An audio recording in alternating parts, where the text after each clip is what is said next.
Yeah, good day, good morning, everyone. My name is Someshwar. I welcome all of you on behalf of Art Link organization to योग Vasishtha morning session. नमस्ते, मैं सोमेश्वर आप सभी का art link संस्था की तरफ से योग वाशिष्ठ के सुबह के सत्र में स्वागत करता हूँ। रोज की तरह आज के सत्र की भी शुरुआत हम लोग 3 बार ओमकार का उच्चारण करके करेंगे। Will begin our session by chanting Om 3 times. अपने सारे जूम के पार्टिसिपेंट, अपने सारे फेसबुक के व्यूअर्स और अपने सारे यूट्यूब के व्यूअर्स, इन सभी का भी आज के इस सत्र में स्वागत है। आज का अपना विषय रहेगा हम लोग व्याद और मुनि का जो संवाद जो चल रहा है, चैप्टर नंबर 129 और चैप्टर नंबर 130, 129 और 130 नंबर का चैप्टर जो सुबोध योग वाशिष्ठ का जो मराठी का किताब है उसमें यह रेफरेंस आता है। तो टॉपिक यही रहेगा, व्याद और मुनि का जो संवाद चल रहा है, जो हिंदी या इंग्लिश कोई भी किताब आप पढ़ रहे हो तो द डायलॉग बिटवीन द मुनि एंड द हंटर व्याद, वही टॉपिक अभी भी कंटिन्यू चल रहा है। तो शवोपाख्यान का भी कुछ एंड वाला पार्ट इसमें आज के 130 का जब एंड हो जाएगा उसमें वो कवर होता है कि अपने मन में वो क्यूरियोसिटी है कि वो शव किसका था, क्या हुआ था। तो वो स्टोरी भी शवोपाख्यान की जो स्टोरी का एंड 130वें चैप्टर में आज यहाँ पे खत्म हो जाएगा। वीडियो के स्वरूप में देखा जाए तो 150 जो है 150th जो अपना सेशन है, वीडियो जो है हिंदी और इंग्लिश दोनों में भी यूट्यूब के ऊपर ये अवेलेबल है। आज का जो सत्र अभी जो अपलोड होगा उसके डिस्क्रिप्शन में आपको 150 के जो लिंक्स है वो मिल जाएगी। तो जरूर इस सत्र को देखने से पहले आप यदि 129 और 130 नंबर का चैप्टर या व्याद और मुनि का जो संवाद है वो हिंदी या इंग्लिश बुक में से पढ़ लेंगे। उसके बाद में जो सत्र जो 149 140 जो चल रहे कुछ सत्र और आज का जो सत्र है 150th सत्र, इन वीडियोस को देख लेंगे तो आज का जो सत्र है वो समझने में आपको ज्यादा आसानी होगी। चलिए हम लोग 3 बार ओमकार का उच्चारण कर लेते हैं और फिर इस सत्र को प्रश्नोत्तर के लिए आपके लिए खुला कर देंगे। सब लोग आराम से बैठ जाए, रीढ़ की हड्डी सीधी कर ले, गर्दन सीधी कर ले, कंधों को ढीला छोड़ दे, चेहरे पे एक हल्की सी मुस्कान, तृप्ति का भाव, समाधान का। एक साधारण सांस अंदर ले और सांस को छोड़ते छोड़ते खाली हो जाए। आप खाली हो इसके प्रति सजग हो जाए। Take one more deep breath. एक गहरी लंबी सांस अंदर ले और सांस के साथ सब कुछ छोड़कर खाली हो जाए। बिकम हॉलो एंड आप खाली फूल, इस बात के प्रति सजग हो जाए।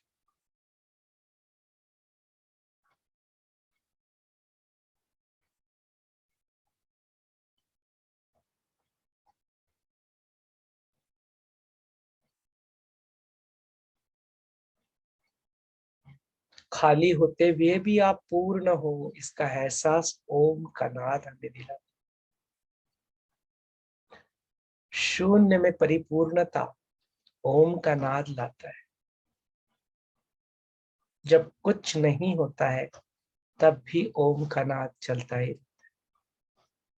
एक गहरी लंबी सांस अंदर ले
Slowly and gradually you may open your eyes. धीरे धीरे अपनी प्यारी सी आंखें खोल सकते हो।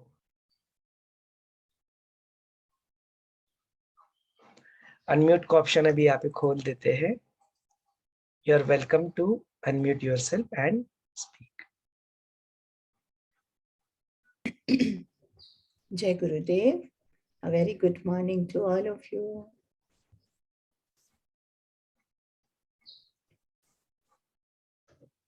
Can you hear me, Someshwarji? Yes. Yeah, Jai.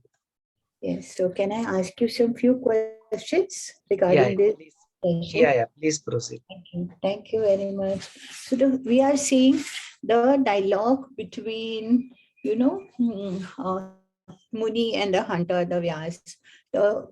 We have to go ahead with this. So kindly guide us through that also, what all things are happening still more, and connecting to Shava Pakyan, that is, we are coming to the end, like whose body was there that fell, and then what happened. So all that also you can just enlighten us with that also. The story goes ahead. And there is one more question here. It's regarding the, and congratulations on having 150th session today. So congratulations to all of us. Yeah. And there are some dream insights also regarding, how it affects. I'll just admit it.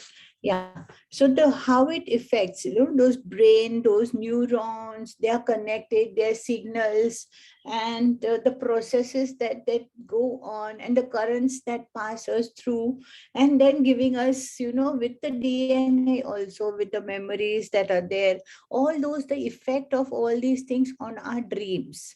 So how they are connected with that. So even that is one of the question.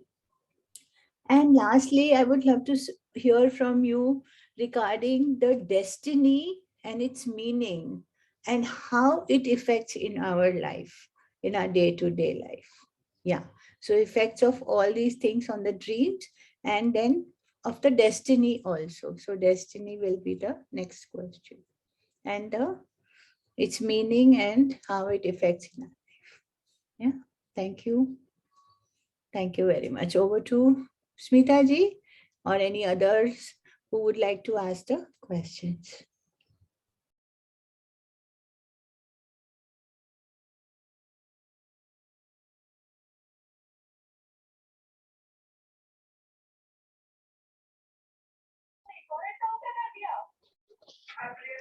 जय गुरुदेव। संगीता जी ने अच्छे प्रश्न पूछे, जिसको हमको उत्सुकता रहती, curiosity के आगे क्या हुआ और शो कौन था वगैरह, और डेस्टिनी। बहुत सुंदर प्रश्न आपने पूछे, तो रिपीट नहीं करूंगी वो वाले। कुछ कंफ्यूजन है, कुछ समझे नहीं, तो उसके बारे में पूछती हूँ।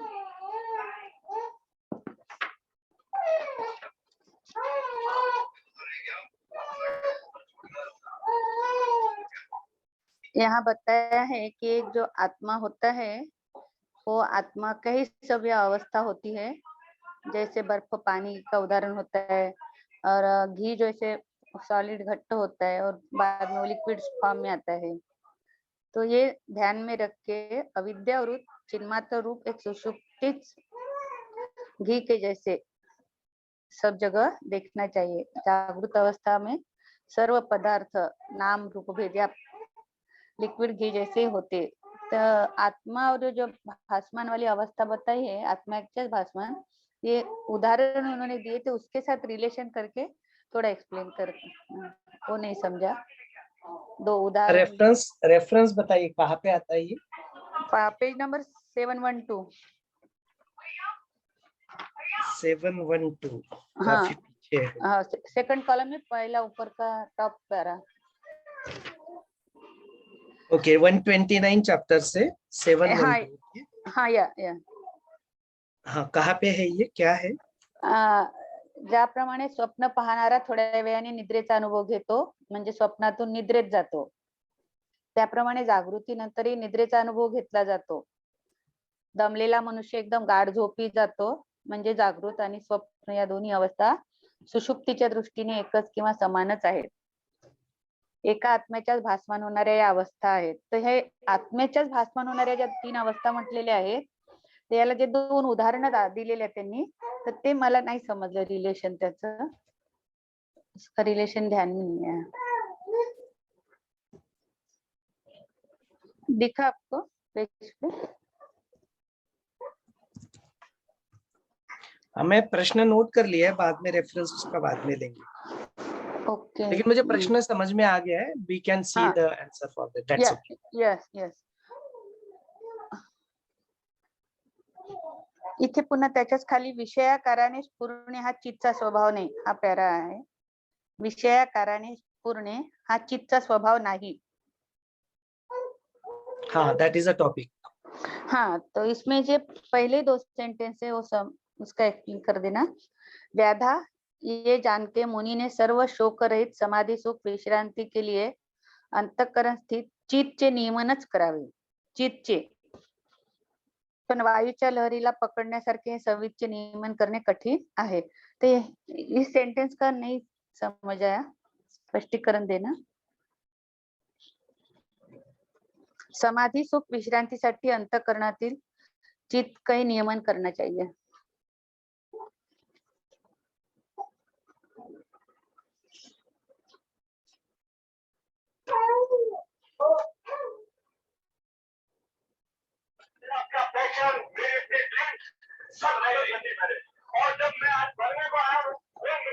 और यहाँ एक अच्छा वाक्य दिया है कि हम लोग जैसे मरण को डरते हैं और वगैरह, मरण के बारे में हमारे इसमें बहुत होते हैं, मृत्यू के बारे में. तर ह्या सुंदर सेंटेन्स दिया. नित्य आत्मदृष्टीने पाहता मरण ही सुद्धा भ्रांतीच आहे. छान, अच्छा लगा ये सेंटेंस, अंडरलाइन किया उसको. आत्मदृष्टि से देखे तो डेथ ये सुद्धा एक भ्रांति है. नेक्स्ट 130 चैप्टर से पूछूं क्या? हाँ, आपके प्रश्न यहाँ पे खत्म हो गए होंगे तो वी कैन गो नेक्स्ट, इसमें जा सकते हैं. हाँ ओके. इसमें व्यास जी पूछते हैं, मुनि महाराज आपने जो स्वप्न अवस्था में संसार में बहुत आप उलझे गए, उसके बाद क्या हुआ, उसका मर्म क्या है? तो वो प्रश्न है. और उसी के नीचे और प्रश्न है, तो वो 714 पेज पे है.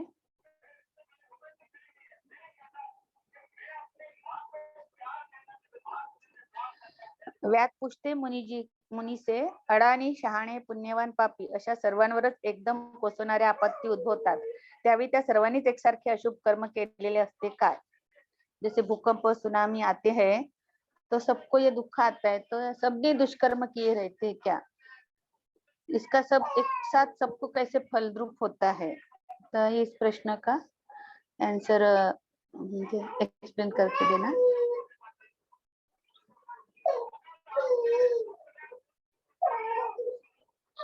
साक्षी आत्मा असद रूपाला का अनुसरतो? साक्षी आत्मा असद रूपाला का अनुसरतो?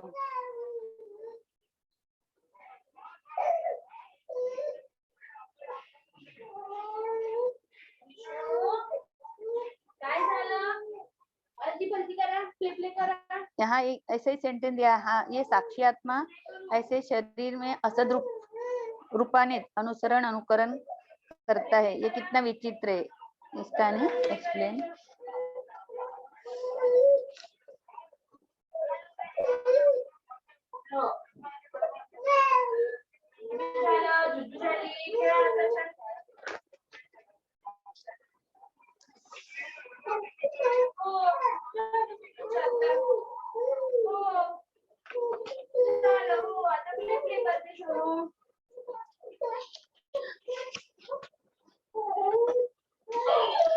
ठीक है.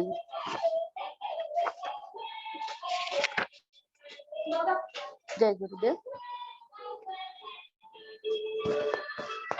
आ जाएगा स्मिता जी, मैंने आपके प्रश्न नोट कर लिए. रमा जी, आपके भी कुछ प्रश्न है क्या? मेरा प्रश्न है कि चीटी जागृत, सपना, सुषुप्ति तुरीय उत्तरीय ये चित्त की अवस्थान है, चित्त की विभिन्न रूपांतर है। तो चित्त जागृत और स्वप्न में कैसी अवस्था में रहती है, एंड जब तुरियातीत अवस्था आ जाती है, चित्त की अवस्था कहाँ होती है, चित्त कैसी होती है। और एक प्रश्न है नियति के बारे में।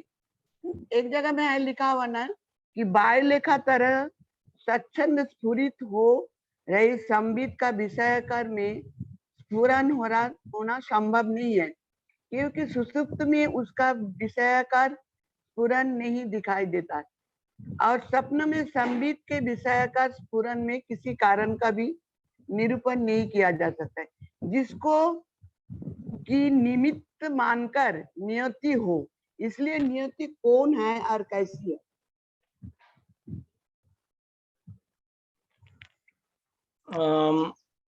Rama ji kindly please read that and उसका प्रश्न फिर से पूछे। मैं और कुछ नोट कर रहा था तो मैं सुन। Okay okay okay okay. एक जगह में लिखा है ना कि चित्त का जो चिन्मात्र रूप एक ही चारों अवस्था में रहते हैं, तुरियातीत। हाँ मैंने नोट कर लिया वो प्रश्न। हाउ द चित्त एंड जागृत स्वप्न सृष्टिता हाउ इट्स ओनली वन। उसके अलावा और कुछ है? उसका अलावा है नियति, नियति के बारे में। हाँ, एक वो जगह में कवर हो गया। नियति संगीता जी ने पूछा ना डेस्टिनी एंड इट्स मीनिंग, नियति उसका अर्थ और संदेश, वो प्रश्न कवर हो गया। आपका कुछ स्पेसिफिक प्रश्न है क्या उसके ऊपर? हाँ, नियति कौन है और कैसी है। अच्छा ठीक है, उसको भी कवर कर लेते। व्हाट इज नियति, और ठीक है वील कवर दिस। और एक जगह में लिखा हुआ है अज्ञान से आवृत अनियंत्रित चित्त जागृत और स्वप्न है, और परिश्रम आदि निमित्त से नियंत्रित हुई सुषुप्ति है, तथा प्रयत्न से नियंत्रण में लाई गई उक्त चित्त ही समाधि है।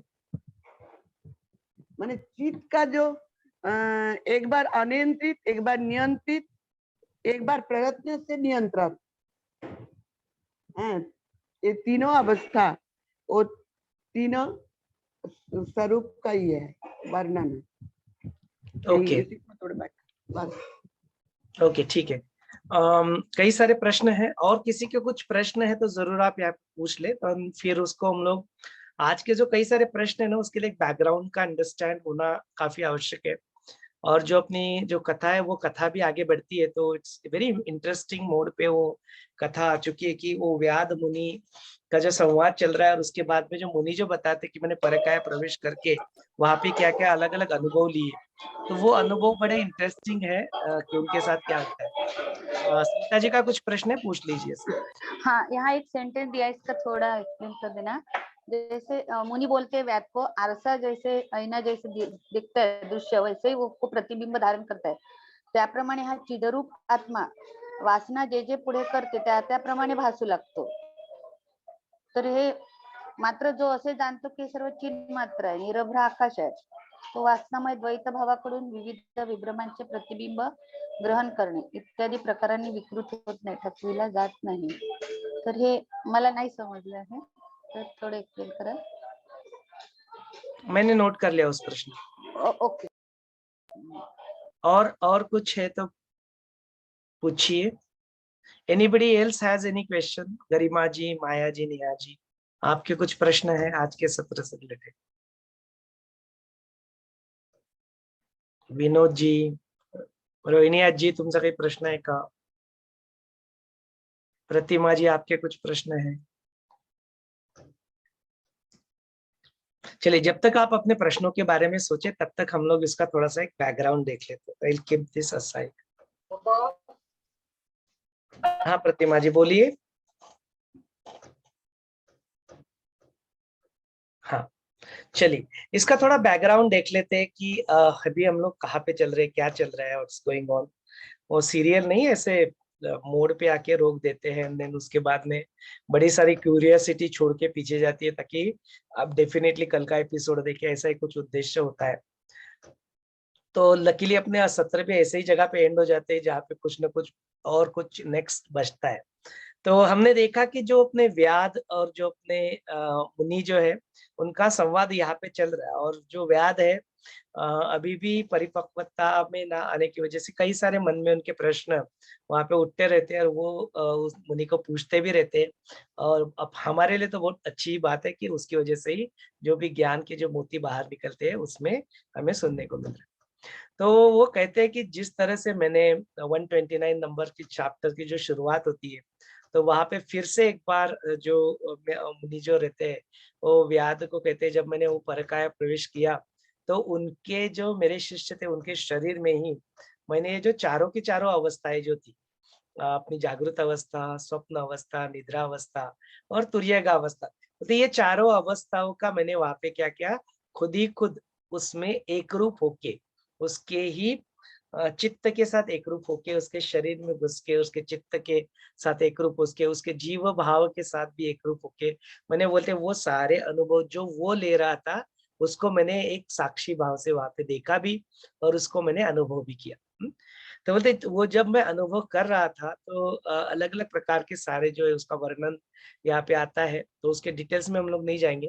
तो बोलते लेकिन मेरे को उस वक्त ये बात पता थी, बिकॉज हमने कल भी ये डिस्कस किया, यस्टरडे या डे बिफोर यस्टरडे उसके डिस्कस दिस, इसको हमने ऑलरेडी कवर कर चुके हैं। तो बोलते जब मैंने वो एक्सपीरियंस किया, तो मुझे वो अनुभव हुआ कि मैं तो एक ही था, मैं एक ही था, मैं एक ही चैतन्य रूप में वहां पे था, लेकिन मैंने वो एक ही चैतन्य रूप में ही क्या किया, उसको अलग अलग अलग अलग स्वरूप में वहां पे मैंने अनुभव किया। कौन कह रहा है ये? इट इज बेसिकली मुनि का जो चित्त है, वो चित्त कह रहा है कि मैं वो उसके इसमें घुसा, बिकॉज लिंग देह के स्वरूप से ही वो घुसा था वहां पे। तो सूक्ष्म देह जो अतिवेक शरीर है, उसी के वही जो था वही अनुभव ले रहा था। और वो क्या होता है, तो बोलते हैं वो चित्त होता है। तो वो चित्त जब वो अनुभव ले रहा था, तो मैंने एक चीज वहां पे नोटिस किया कि जो चैतन्य जो था, इट वॉज कॉन्स्टेंट, वो बदला बदला नहीं था। It was constant in all the 4 state. तो चारों भी स्थिति में वो चैतन्य वहां पे बरकरार था, it was there, I I have notice that. इस तरह से मैंने वहां पे अनुभव लिया। तो बोलते इसको अनुभव लिया, तो फिर आगे भी कुछ इससे रिलेटेड कुछ प्रश्न आते हैं कि ये जो चैतन्य है, एक ही है, तो ये जो बाकी का जो जगत रूप है, बोलते इसमें ये अलग अलग स्वरूप में एक ही चैतन्य अपने आप को कैसे असत जो जग है, असत जो रूप है, उसमें ही अपने आप को डाल देता है। How how does it follows that? तो बोलते वो चैतन्य जो है ना, एनर्जी, उसका खुद का अपना कुछ इंटेंशन ही नहीं होता है ना? जो एनर्जी जो होती है, ऊर्जा जो होती है, उसका अपना खुद का इंटेंशन कुछ होता है क्या? बोले उसका अपना खुद का कुछ भी इंटेंशन नहीं होता है। वो सर्वव्यापी है ना, सर्व जगत में वो स्थित है। now it doesn't have its own intention as such। कुछ भी अपना जो चित्त जो है, जो एनर्जी जो है, उसका अपना कुछ कार्य कारण भाव है, ऐसा कुछ भी नहीं है।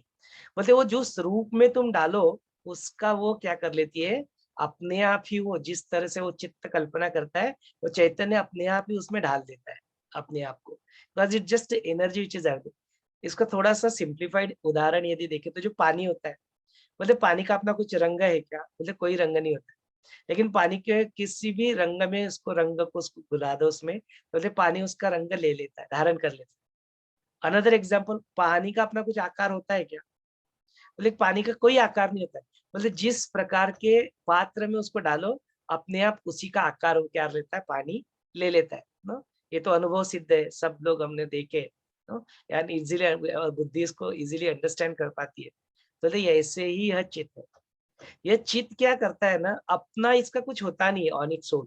तो मतलब जिस चित्त उस चैतन्य को धारण कर लेता है, और जो चित्त चाहता है, जैसा नाम रूप आकार, बोलते चैतन्य अनायास उसको धारण कर लेता है, उसको कोई फर्क नहीं पड़ता। जिस तरह से पानी अलग अलग पात्रों में जाके अलग अलग आकारों को धारण करता है, अलग अलग कलर में मिक्स होके अलग अलग कलर को धारण कर लेता है, बिल्कुल ठीक उसी तरह ये जो चैतन्य है, ये चैतन्य की अपना कुछ एक इंटेंशन ना होने की वजह से, अपना कुछ एक मोटिव ना होने की वजह से, अपना जो स्फुरन जो होता है, बोलते उसका कुछ स्फुरन नहीं होता है। वो जो स्फुरन जो उत्तर रहते हैं, वो फिर बाद में जो है, वो चित्त के उत्तर रहते। इनिशियली फर्स्ट टाइम में कभी तो उठा जो था, उसको अपना व्यक्त करने की इच्छा हुई, अपने आप मूल स्वरूप को भूल के ये सब कुछ जो करने लगा, that was the only time. But उसके बाद में जो कुछ भी हो रहा है it's all happening with in the चित्त। तो फिर चित्त में सब कुछ उठ रहा है। तो बोलते ये जो स्फुरण जो उठता है अपने चित्त के अंदर, ये उसका स्वभाव नहीं है, उसके स्वभाव के विपरीत ऐसे ही बिना किसी कार्य कारण भाव के ये जस्ट ऐसे ही ये स्फुरित हो गया। देयर इज नो रीजन और अननोन रीजन जिसको बोल सकते हैं हम लोग ऐसे। बट उसके बाद में सब कुछ जो हुआ, जो स्फुरन उठना, उसको फिर एक्टिवेट करना, उसके ऊपर विचार करना, उसके ऊपर एनालाइज करना, मतलब ये चित्त का स्वभाव नहीं है, ये तुम्हारे चित्त का स्वभाव है। ये जो सारा जो स्फुरन जो उठते रहता है, अहम भावना उठती रहती है, इट इज ऑल योर चित्ताज नेचर, नॉट योर चित्त नेचर। चैतन्य का स्वभाव नहीं है। नो, ये बात भी आगे चल के एज अ टॉपिक भी बाद में आती है। तो ऐसे कई सारे टॉपिक्स के ऊपर चर्चा होती है, लेकिन फिर उससे पहले हम लोग क्या कर लेते हैं, एक भूमिका, एक अंडरस्टैंड करने के लिए स्टोरी को थोड़ा आगे बढ़ाते हैं और फिर देख लेते हैं कि उसके साथ क्या होता है। तो यहाँ पे वो जो व्याध जो है वो ऐसे प्रश्न पूछते रहते हैं और व्याध को समझाने के लिए जो मुनि उनको अपनी परकाया प्रवेश का जो अनुभव है उसको बताते रहते हैं। तो बोलते ऐसे ही मैंने उसके शरीर में घुस के एक स्वप्न देखा। उस स्वप्न में मैंने बहुत सारा सुनामी देखा, बहुत सारा वहाँ पे ट्विस्टर आया था, बहुत सारा वहाँ पे वर्षा हो रही थी और मैंने इसे देखा। तो तुरंत मैं तो अवेयर था, तो मैं तुरंत उस स्वप्न से बाहर आ गया, अपने आप को जागृत अवस्था में लाया, तुरंत वो स्वप्न खत्म हो गया। फिर उसके बाद में मैंने और एक उसका स्वप्न देखा था, उस स्वप्न के अंदर मैं गया, उस स्वप्न के अंदर फिर मैंने अपने आप को देखा, फिर उस स्वप्न के अंदर मैं फिर एक मुनि के आश्रम में वहां पे गया और उस स्वप्न के अंदर मैंने वहां पे खाना खाया और उस स्वप्न के अंदर खाना खा के मैं उसी में सो गया। मैंने सुषुप्ति का भी अनुभव लेते हैं, स्वप्न का भी अनुभव ले रहे हैं, जागृति अवस्था का भी उन्होंने अनुभव लिया, समाधि की अवस्था में, समाधि तुरिया का अवस्था में। तो ये चारों की अवस्थाओं को मैंने वहां पे अनुभव किया। तो उसके स्वप्न में जाके वहां पे मैं सो गया और उसके स्वप्न के अंदर मैंने और एक स्वप्न देखा, जिसमें मैं फिर एक साधारण नॉर्मल गृहस्थ बन गया और मैंने फिर वहां पे जो अपने सारे जो परिजन है उनको मैंने वहां पे पाया। और फिर मैंने क्या किया, उनके साथ बैठे अपने मूल स्वरूप को मैं जो किस लिए यहाँ पे आया था, मैं किसी शिष्य के शरीर में परकाया प्रवेश करके आया था, ये अपने मूल स्वरूप को मैं भूल गया, आई फॉरगॉट। एंड देन उसके स्वप्न के अंदर जो मैं सोया था और जो मैं स्वप्न देख रहा था, उस दुनिया में मैं उन परिजनों के साथ संबंध जोड़ के उनके साथ इतना घुल मिल गया दैट आई फॉरगॉट कि from where I I have actually came here. मैं भूल गया उस बात को। और बोलते हैं ऐसे करते करते करते उसी संसार में मैंने क्या किया, कई सारे वर्ष वहां पे बिता दिए। No, many years are passed just like that without I am being aware who am I। मैं अपने आप को भूल गया कि मैं कहाँ से कहाँ पे आया। कहाँ पे चल रही है बातें, लेवल 4 के स्वप्न में चल रही है। लेवल 4 जो है वहां पे ये संसार में बंदा जी रहा है और कई सारे वर्ष वहां पे बीत चुके होते हैं।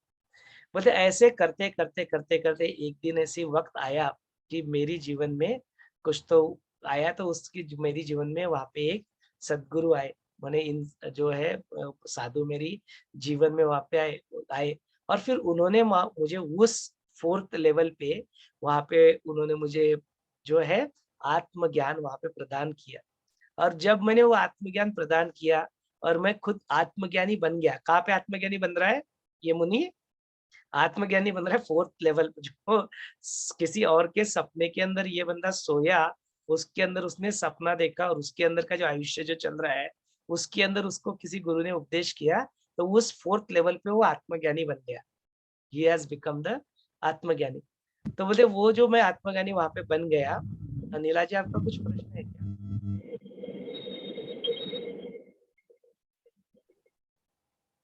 तो वहां पे फिर मैं आत्मज्ञानी बन गया at the level of 4th।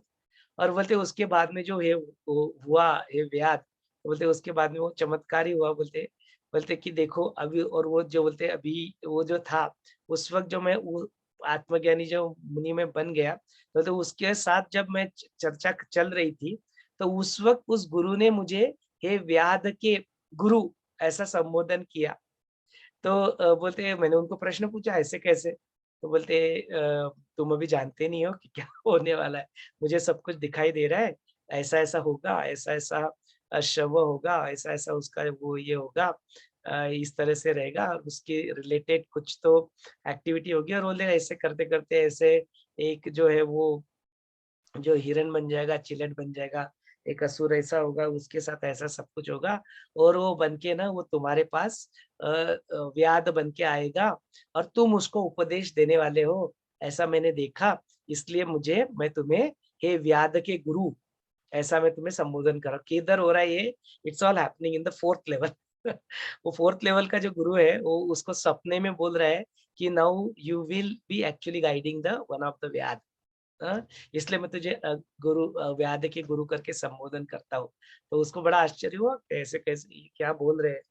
तो वो बोलते-बोलते फिर वो बताते-बताते उनको फिर वो आत्मज्ञान में वो लेके आते हैं वहाँ पे और वो खुद ही आत्मज्ञानी बन जाते हैं, है ना? Where in the level 4 dream. तो बोलते वहाँ पे जो मैं आत्मज्ञानी बना तो बोलते देखो वो जो आत्मज्ञानी जो बना था वो मैं ही यही हूँ, तुम्हारे सामने ही बैठा हूँ, तुम याद हो, मैं तुम्हें मार्गदर्शन कर रहा हूँ और बोलते इतना ही नहीं, जो मुझे जो उपदेश देने वाले जो गुरु थे ना, वो भी इधर ही बैठे बोलते देखो, जैसे ही वो बोलते इधर ही बैठे हैं, वो वहाँ पे गुरु प्रकट हो जाते हैं, जिन्होंने उनको लेवल 4 पे जो है मार्गदर्शन दिया था, वो भी वहाँ पे उपलब्ध होता है। अभी व्याध ये सारा देख के इट्स चमत्कारिक लगता है ना उसको, ऑब्वियस सी बात है चमत्कारिक लगेगा कि सडनली कैसे मैं यहाँ पे बैठा हूँ, कोई यहाँ पे उत्पन्न हो गया।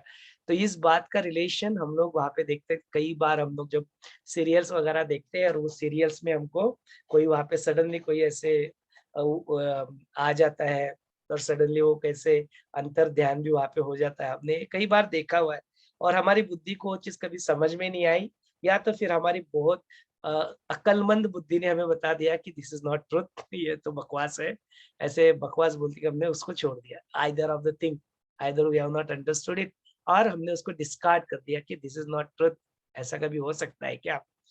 तो यही बात जो थी जो कुछ सालों पहले या आज भी जो अपने बिल्कुल ऐसे किसी आदिवासी एरिया में जाओ और उनको यदि दिखाओ वीडियो कॉन्फ्रेंस तो उनके लिए वो आज भी अचंभा है, कैसे कोई वहाँ पे दिख कहीं और दूर कहीं पे बैठा है और उनकी आकृतियां मुझे कैसे यहाँ पे नजर आती है, इट इज एन अचंभा उनके लिए, it's a miracle, miraculous thing ना। तो वैसे ही जो अभी लेटेस्ट जो टेक्नोलॉजिकली मैंने न्यूज में देखा जो 5G है, तो 5G का सफल परीक्षण यहाँ पे IIT मद्रास के एरिया में वहाँ पे हो गया है बोलते ना, और इंडिया इज ऑल्सो रेडी। तो उसका जो फ्रिक्वेंसी जो है स्पेक्ट्रम जिसको कहते हैं, वो स्पेक्ट्रम का वहाँ पे वो लिलाव होगा और फिर जो अपने जो सारे सर्विस प्रोवाइडर उसको लेके then 5G also will be a reality for us here in India. It's already there but it has not yet reached the end user. And user तक नहीं पहुंचा है, पहुंच जाएगी धीरे धीरे। तो बोलते उसके बाद में फिर जो एयरटेल काफी उसका एडवर्टाइज भी कर रहा है, Kapil Dev is there and then उस वक्त की जो एक मैच थी जो वर्ल्ड कप हमने जीता था उस वक्त की एक पर्टिकुलर मैच थी, it was one of the important match to win the world cup and unfortunately that particular day there were no broadcasting network, तो nobody in India actually could watch that match, उस match को कोई देख नहीं पाया उस वक्त। तो बोलते उसी मैच को आज रीलीव हम लोग कर सकते हैं, तो वो Kapil Dev will be there and he will be sitting in one particular location और उसके उसी का जो होलोग्राम होता है, होलोग्राम माने अभी जैसे हम लोग ये 2D में देखते हैं ना, 2D हम लोग जो देख रहे हैं अभी जो वीडियो कॉन्फ्रेंस जो चल रहा है, it is happening in 2 dimension, there is no third dimension.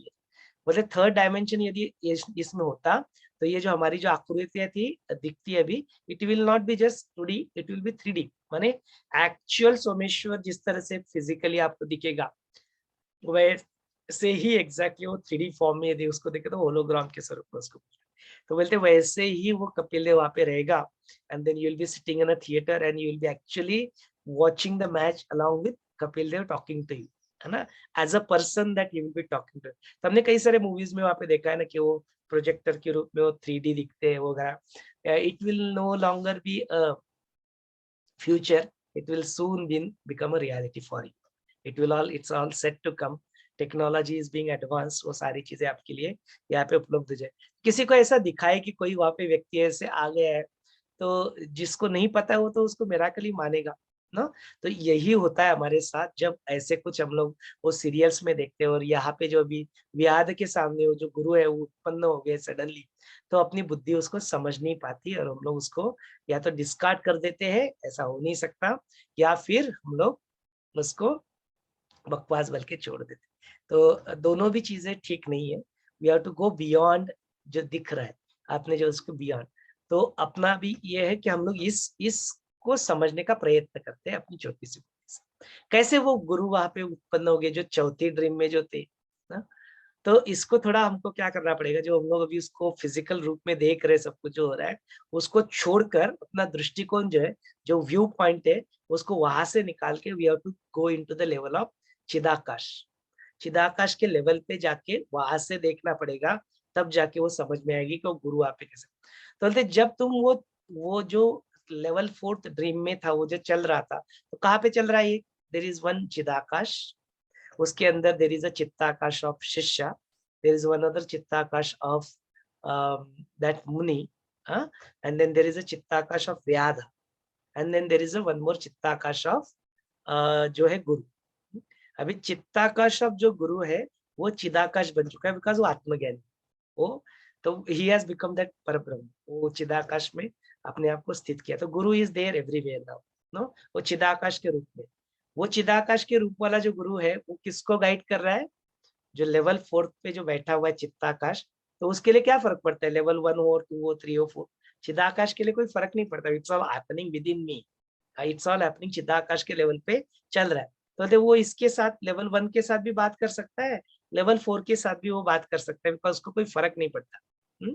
तो बोलते वो उसके साथ बात किया, मुनि के साथ वहां पे लेवल 4 पे, उसको भी उसने अपने रूप में ढाल दिया, मैंने उसको भी आत्मज्ञानी और ब्रह्मज्ञानी उसने बना दिया। तो इसका मतलब उस मुनि ने क्या धारण कर लिया? जो चित्ताकाश था, और चित्त के अंदर चित्त, चित्त के अंदर चित्त, स्वप्न के अंदर स्वप्न, स्वप्न, ऐसा जो जो जाल बुना था, उसके वो ऊपर उठ गया। कहाँ पे उठ गया? बोलते चित्ताकाश के लेवल पे वो आ गया। तो जो वहां पे आत्मज्ञानी बन गया, तो वो यहाँ पे भी आत्मज्ञानी के रूप में ही अभी उसको छोड़ के उसमें सजगता में आ गया। तो वो लेवल 4 ड्रीम खत्म, उसके बाद में वाला ड्रीम भी खत्म, उस शिष्य का ड्रीम भी खत्म, और ये अब वहां पे आके यहाँ पे अपने रियलिटी में आ गया फिर से, जो बता रहा है वो वहां पे। तो बोलते ऐसे सब कुछ वहां पे सब कुछ हुआ, और मैं वो चिदाकाश में था, इसकी वजह से मैं भी यहाँ पे हूँ। मैं तुम्हें वो स्टोरी भी वहाँ पे जो ज्ञान की जो प्रकाश प्रवेश का जो अनुभव है, मैं वो भी तुम्हें सुना रहा हूँ। और जो गुरु थे वो चिदाकाश रूप में थे, तो उनके लिए it's all happening in front of him, no, because time is a dimension there. तो उनके लिए वो टाइम काल के प्रति जो है, time is just dimension for them, they can just be here, be here, be here also. तो उसी रूप में जो गुरु वहाँ पे चिदाकाश के स्वरूप में थे, वो आज भी जैसे ही मैंने उसकी इच्छा की, तुरंत वहां पे वो प्रकट हो गए। जस्ट वो थे ही, मतलब चिदाकाश है ही ऑलरेडी, बट जो चिदाकाश के रूप में वहां पे स्वरूप में होने की वजह से, जैसे ही मैंने वहां पे इच्छा की, तो जैसे ही वो अपने उनकी चित्तता की बात पहुंची, तो उन्होंने वहां पे क्या किया? प्रोजेक्ट किया। जैसे ही प्रोजेक्ट किया, उनकी धारणा की, तो वहां पे गुरु के रूप में वहां पे तुम्हारे सामने प्रस्तुत हो गए। यह वजह थी कि वो गुरु वहां पे दोनों का जब संवाद चल रहा था, उनके सामने वो प्रकट हुए। तो मैंने इतना अपने बुद्धि के परे, अपनी कल्पनाओं के परे, या शायद इसका इंडिकेटिव रूप में जो हमने कई सारे माइथोलॉजी या जो हमने सीरियल्स वगैरह देखे, पुराणों की कथाएं सुनी है, उनमें सारी इन सारी बातों का वहां पे उल्लेख होता है। वो कैसे होता होगा, उसका एक स्वरूप आज टेक्नोलॉजी के माध्यम से भी, और स्पिरिचुअल आध्यात्मिक अंडरस्टैंडिंग के माध्यम से भी, आज वो सारी चीजें हमें यहाँ पे क्लियरली हम लोग अपनी छोटी सी बुद्धि से भी इसको समझ पाने में यहाँ पे सक्षम हो गए हैं। बहुत सारी चीजें ऐसी है जो अभी भी अपनी बुद्धि को नहीं समझ में आती है। तो एक ही उपाय बचता है कि उसको मानना पड़ेगा कि भाई इतना सब कुछ यदि हो सकता है जो हमारे लिए असंभव था, आज वो संभव होते हुए दिखता है, तो कई सारी असंभव आज जो लगती है, वो भी भविष्य में कभी ना कभी वो भी संभव हो ही सकती है। इस बात के ऊपर हमें विश्वास जरूर रखना पड़ेगा, एक आस्था, एक विश्वास, एक श्रद्धा हमें मानना पड़ेगा, मानना चाहिए। हाँ, वही अपने जो आधार है, इसका जो मूल जो फाउंडेशन है स्पिरिचुअलिटी का, वही आपकी श्रद्धा, आपका आधार, आपका हो। मैं बहुत कुछ जानता नहीं हूँ, ये आपका अवेयरनेस यह सजगता ही आपको इस अध्यात्म के मार्ग पे आगे बढ़ते रहने में कंटिन्यूअसली आगे बढ़ाती है। There is no end to this. इसका कोई एंड नहीं है, it is a journey. No, there is no goal, the journey itself is a goal. No, आपका जो प्रवास है वही आपका डेस्टिनेशन है।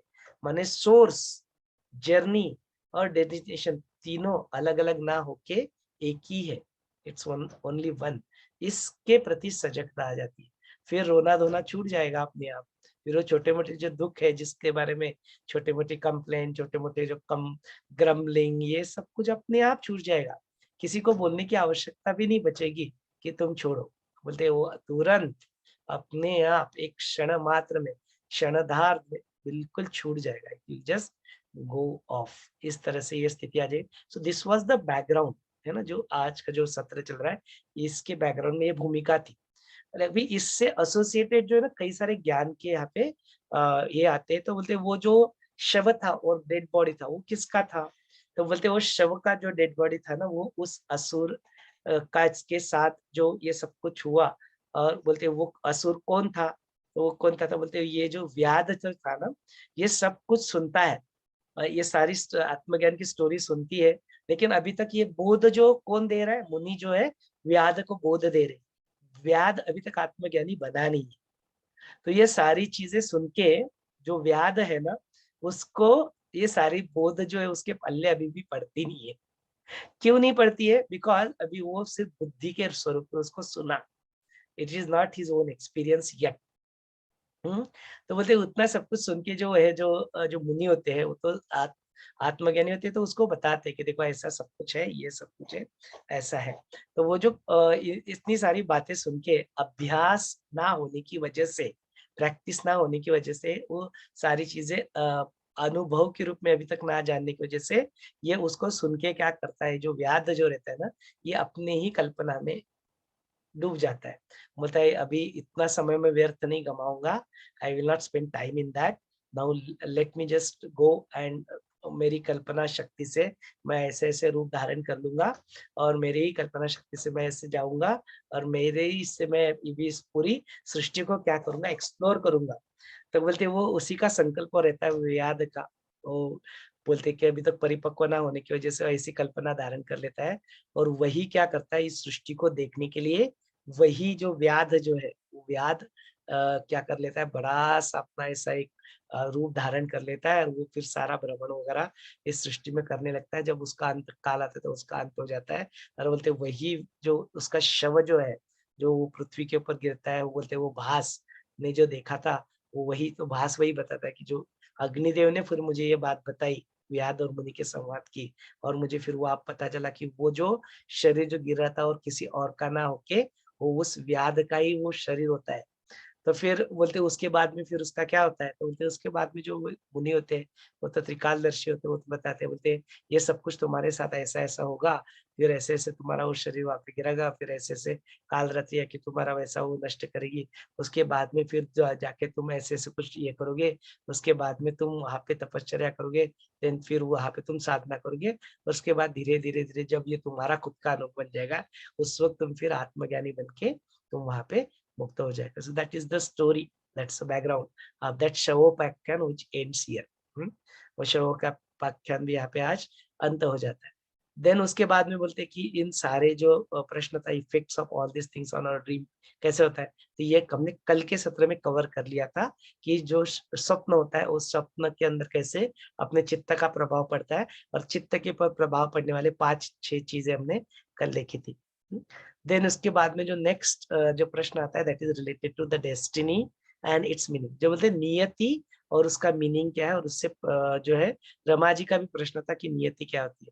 तो बोलते इस सृष्टि में एकमेव नियति जो है, यदि कुछ होगी, एकमेव नियति वो क्या है, तो बोलते जिस स्वरूप में चैतन्य को डाल दो, उसी का वो क्या कर लेता है, वो स्वरूप धारण कर लेता है। दैट इज द ओनली नियति इन दिस सृष्टि।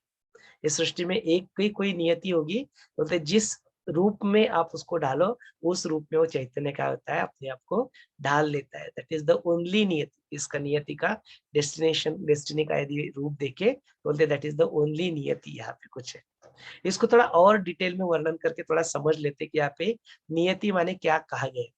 तो बोलते नियति माने क्या, जब इस चैतन्य ने उस पर्टिकुलर चीज को जो उससे जिसने अपना चित्त धारण कर लिया, माने जो ब्रह्मदेव जिसको बोलते हैं, तो उन ब्रह्मदेव ने जो इस नियति के लिए उस ब्रह्मांड का निर्माण किया, उसमें बनी हुई चीजें जो समष्टि के रूप में हमारे सामने आती है, जो हर चित्त के लिए कॉमन होती है, बोलते वो कॉमन चीज जो होती है वो तुम्हारी नियति बन जाती है। तो उन्होंने जो निर्माण किया वैसे तुम्हारे रूप में आना वो क्या बनती, नियति।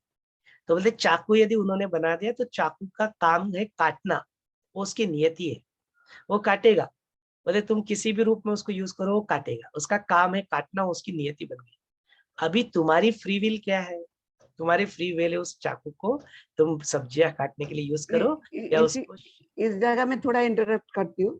कभी हाँ कभी बोलिए। बोलता है ना कि नियति का खंडन कौन कर सकता है, बोलता है ना एक तो भार्स है कि नियति का कोई खंडन नहीं कर सकता, तो उसी को बिल्कुल नियति कर कहा सकते हैं। जाए।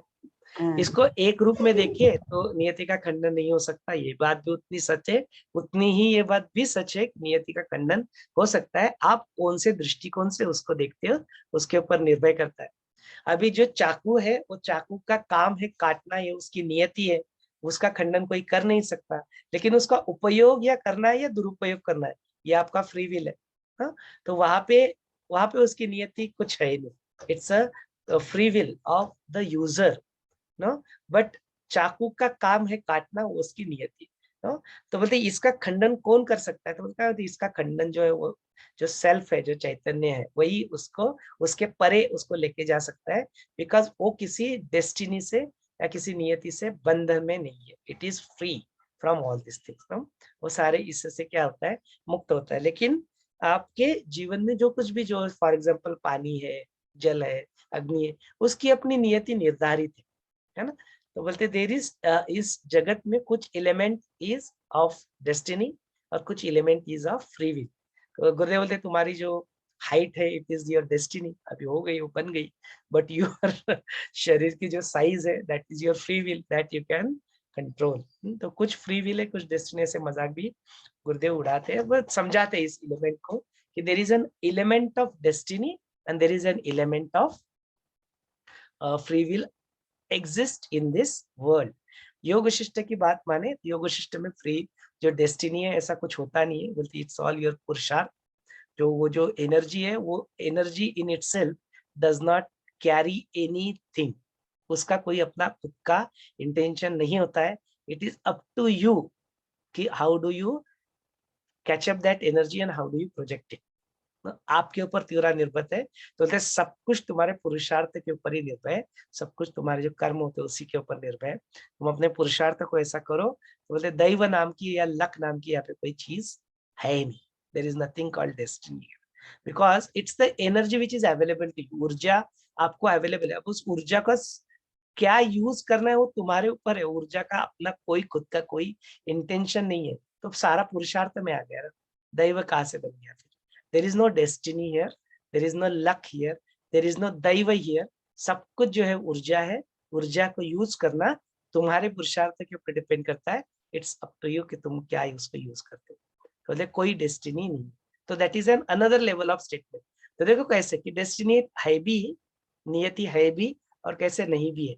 कौन देख रहा है, किसके दृष्टिकोण से तुम देख रहे हो नियति है या नहीं है, आंसर उसके ऊपर डिपेंड करता है।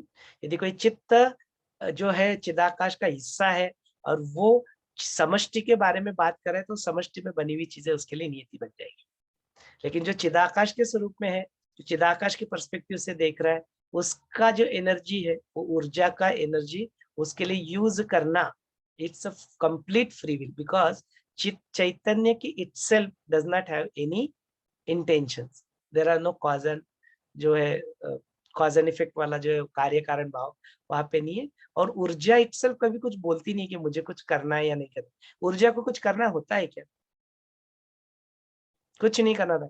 कौन डिसाइड करता है वो ऊर्जा को काइनेटिक एनर्जी बनाना, उसके कार चलाना है, उससे अग्नि उत्पन्न करना है, उससे इलेक्ट्रिसिटी उत्पन्न करना है, it's all decided as a free will. जो चित्त उसको डिसाइड कर रहा है। सो इज दैट क्लियर, ये बात पूरी क्लियर हो गई क्या कि वो डिस्टिंक्टिव हो भी सकती है किसके लिए, और डेस्टिनी नहीं भी हो सकती है किसके लिए। बोथ फेज ट्रू, इसलिए बोलते हैं ना, कोई भी कुछ स्टेटमेंट करता है ना, तो उस स्टेटमेंट को सडनली डिस्कार्ड नहीं कर सकते हम लोग, या उसके एग्जैक्टली अपोजिट भी हम लोग एस्टेब्लिश कर सकते हैं एज एन अंडरस्टैंडिंग। दोनों भी चीजें संभव है, बिकॉज इस सृष्टि इतनी चित्र और विचित्र है, इसके बारे में कॉन्क्रीट रूप से कुछ कहना, लीनियर रूप से कुछ कहना बोलते हैं संभव नहीं है। इसलिए दोनों भी चीजें, कॉन्टेक्स्ट बदल जाता है तो दोनों भी चीजें सत्य हो जाती है, कॉन्टेक्स्ट बदल जाता है, दृष्टिकोण बदल जाता है, दोनों भी चीजें परसेप्शन असत्य की तरह वहां पे दिखती है ना। इट्स बिल्कुल सही बात है, ये बिल्कुल ठीक बैठ। तो that is something related to destiny and its meaning. जो नेक्स्ट प्रश्न है, हाउ ऑल द फोर अवस्थास बिकम द आत्मा। अभी अभी हमने देखा कि बोलते चैतन्य ही ये क्या करता है, ये चार चीजें ही नहीं सिर्फ, बोले कोई और भी चीजें, बोलते वो चैतन्य क्या करता है, जैसे जैसे वो चित्त धारणा बनाता है वैसे वैसे अवस्था को वो चैतन्य प्राप्त कर लेता है।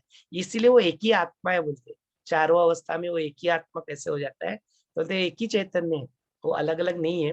वो सिर्फ क्या करता है ना, जैसे पात्र, इट इज लाइक कि हाँ, जो घड़ा है, घड़े के अंदर का जो पात्र है वो आकार अलग ले लेता है तो दिखेगा अलग, और जो पानी जो है दूसरे ग्लास में डाल दो तो पानी दिखेगा अलग, बट कोई फर्क है क्या घड़े के अंदर का पात्र का जो आकार है वो आकार में, और जो ग्लास के अंदर के पानी का आकार हमारे जो पांचों अवस्था है, तो ये पांचों अवस्था में चैतन्य क्या सेम लेवल में रहते हैं, सेम ही रहते हैं?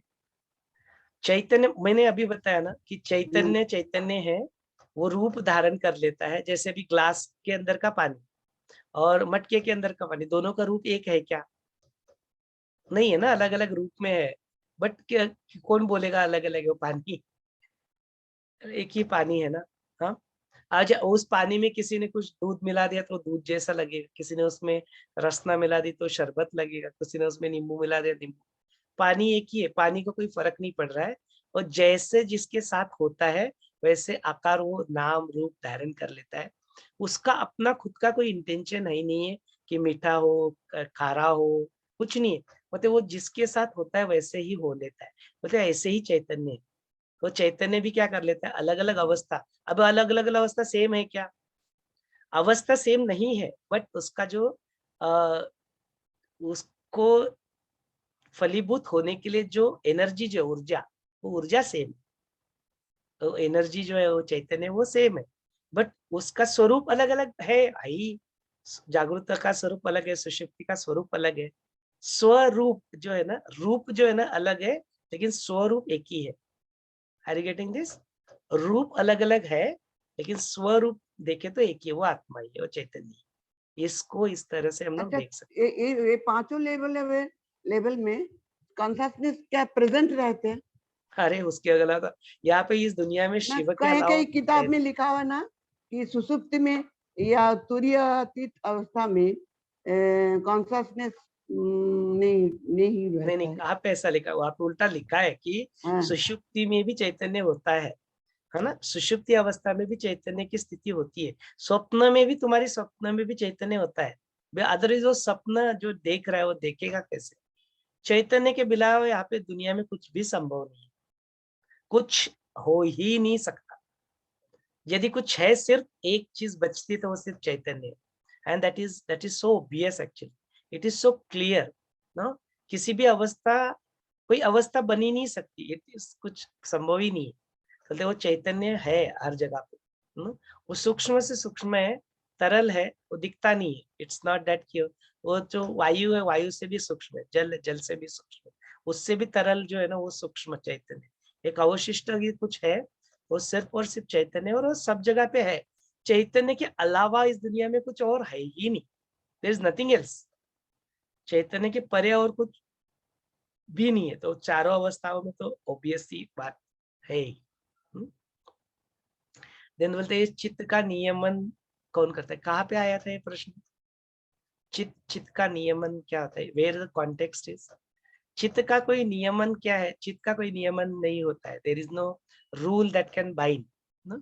इसका कोई खुद का अपना कुछ नियम नहीं होता है, इसके खुद के अपने कुछ नीति है, बोलते हैं लेकिन इस चैतन्य को जो यूज करता है उसका जो उपयोग करके जो ब्रह्मांड की निर्मित कर लेता है, उसके अपने रूल्स और नियम्स होते हैं, और वही फिर उसके जो अंदर का जो ब्रह्मांड है उसको लागू भी होते हैं, और उसी को हम लोग नियति बोलते हैं। तो बोलते हैं यम नियम नियमन रूल्स ये सब कुछ होते हैं, but it is applicable to उस पर्टिकुलर ब्रह्मांड के लिए। उन रूल्स को कौन तोड़ सकता है? चित्त उसके परे होता है, वो चित्त उसको तोड़ सकता है, वो तोड़ता भी है। It's not the nature of self to get indulged into Vishaya. Yes, correct. Because चित्त का अपना कुछ खुद का इंडल्ज होने का कोई इंटेंशन कभी भी नहीं होता है, तो it never gets indulge into विषयास। तो विषय जो होते हैं बाहर के, जो अपने विषय होते हैं, इसमें इंडल्ज होता कौन है फिर? तो इट इज नॉट योर चित्त, इट इज योर चित्ता। आपका जो है चित्ता, जो आपका चित्त जो है वो इंडल्ज होता है, नॉट योर चित्त। चित्त नहीं, चिद नहीं, चैतन्य नहीं, वो शिव नहीं इन्वॉल्व होता है किसमें? It is the shakti, it is that chitta, that is what it gets involve into many all this things. तो देन नेक्स्ट प्रश्न जो व्याध प्रश्न पूछता है, what happens to you when you are involve in samsara? तो यही हमें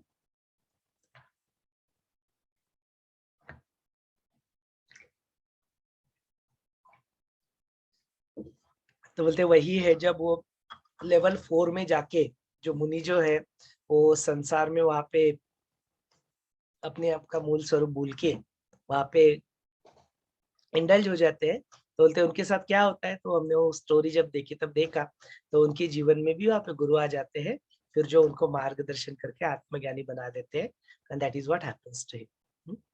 then how everyone gets affected by the common disaster. ये और एक उत्तम प्रश्न यहाँ पे है।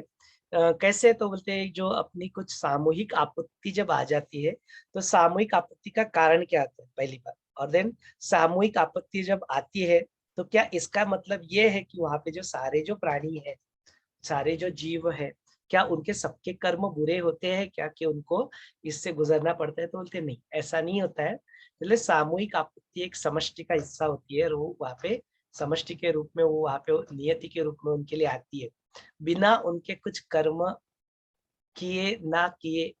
जैसे कि कोई चित्त बन गया और समष्टि ने जो बना दिया, तो जो वहां पे पानी है, जल है, अग्नि है, उनका जो प्रभाव जो अपने ऊपर पड़ता है, वो अपने कर्मों के ऊपर डिपेंडेंट है क्या? नहीं ना, अपने कर्म के ऊपर अग्नि की नियति डिपेंडेंट नहीं है, because it's a part of समष्टि।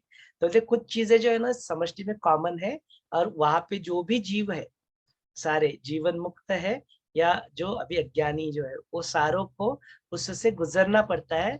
It's bound to them also. किस लेवल पे? स्थूल शरीर, है ना। वो जो जो ये है जो काकभूषण थे, वो क्या करते थे? बोलते वो जब वो पानी का बिल्कुल प्रलय आता था तो मैं हवा बन जाता था, वो हवा का ये कुछ ट्विस्टर आता था, मैं ऐसे बन जाता। माने वो क्या करते अपने आप को ट्रांसफॉर्म कर लेते, एंड वो ट्रांसफॉर्म करके फिर वो वहां पे अपने आप को उससे बचा लेते, that is how it is.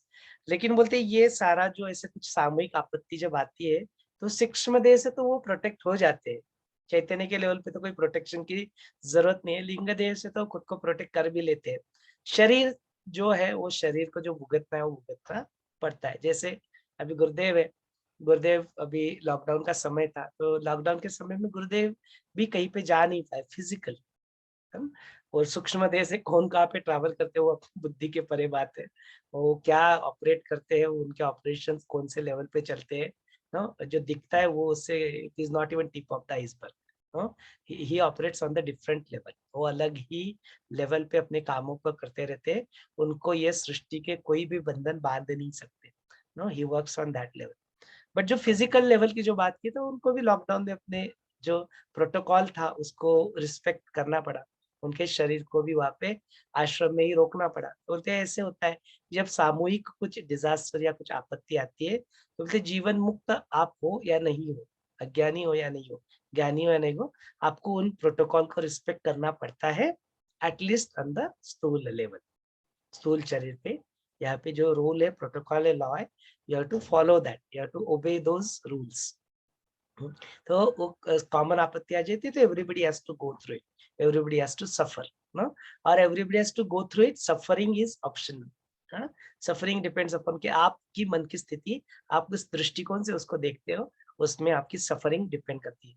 Grumble, सफर करना, ये बोलते हैं ये सारी चीजें ऑप्शनल है आपके ऊपर, but to go through it not that necessary कि सारों के कर्म बुरे थे इसके लिए सबके वो एक बात एक साथ आया, बोलते नहीं ऐसा कुछ नहीं, it's just a common disaster that can come and it's not necessarily dependent on everybody's karmas good or bad, नहीं ऐसा कुछ आवश्यक नहीं। देन उसके बाद में साक्षी आत्मा असद रूप को कैसे अनुसरण करता है। हमने अभी अभी देखा कि चैतन्य का अपना कुछ इंटेंशन होता नहीं है, जब वो चित्त का रूप आकार धारण कर लेता है और वो चित्त जैसे जैसी कल्पनाएं करता है वैसे चैतन्य वैसे वैसे करता है। इट्स लाइक दैट कि जो छुरी होती है वो उसका खुद का कुछ इंटेंशन नहीं होता है, उसकी अपनी नीति निर्धारित है काटना, अब उसका उपयोग दुरुपयोग करना वो जो होते हैं जो उसको यूज करता है यूज करने वाले के ऊपर होता है। ठीक उसी तरह से चैतन्य जो है, चैतन्य का अपना खुद कुछ होता नहीं है, इसलिए बोलते वो असद जो दिखता है उसको भी वो जगत को कैसे उसमें ढाल देता है, फॉलो करता है, बिकॉज उसका अपना कुछ खुद का कुछ इंटेंशन वहां पे नहीं, it just go beyond that, इसलिए वो क्या करता है उसको फॉलो करते हुए दिखता है, बट इन रियलिटी ना वो किसी को कुछ फॉलो करता है ना वो किसी को रिजेक्ट करता है।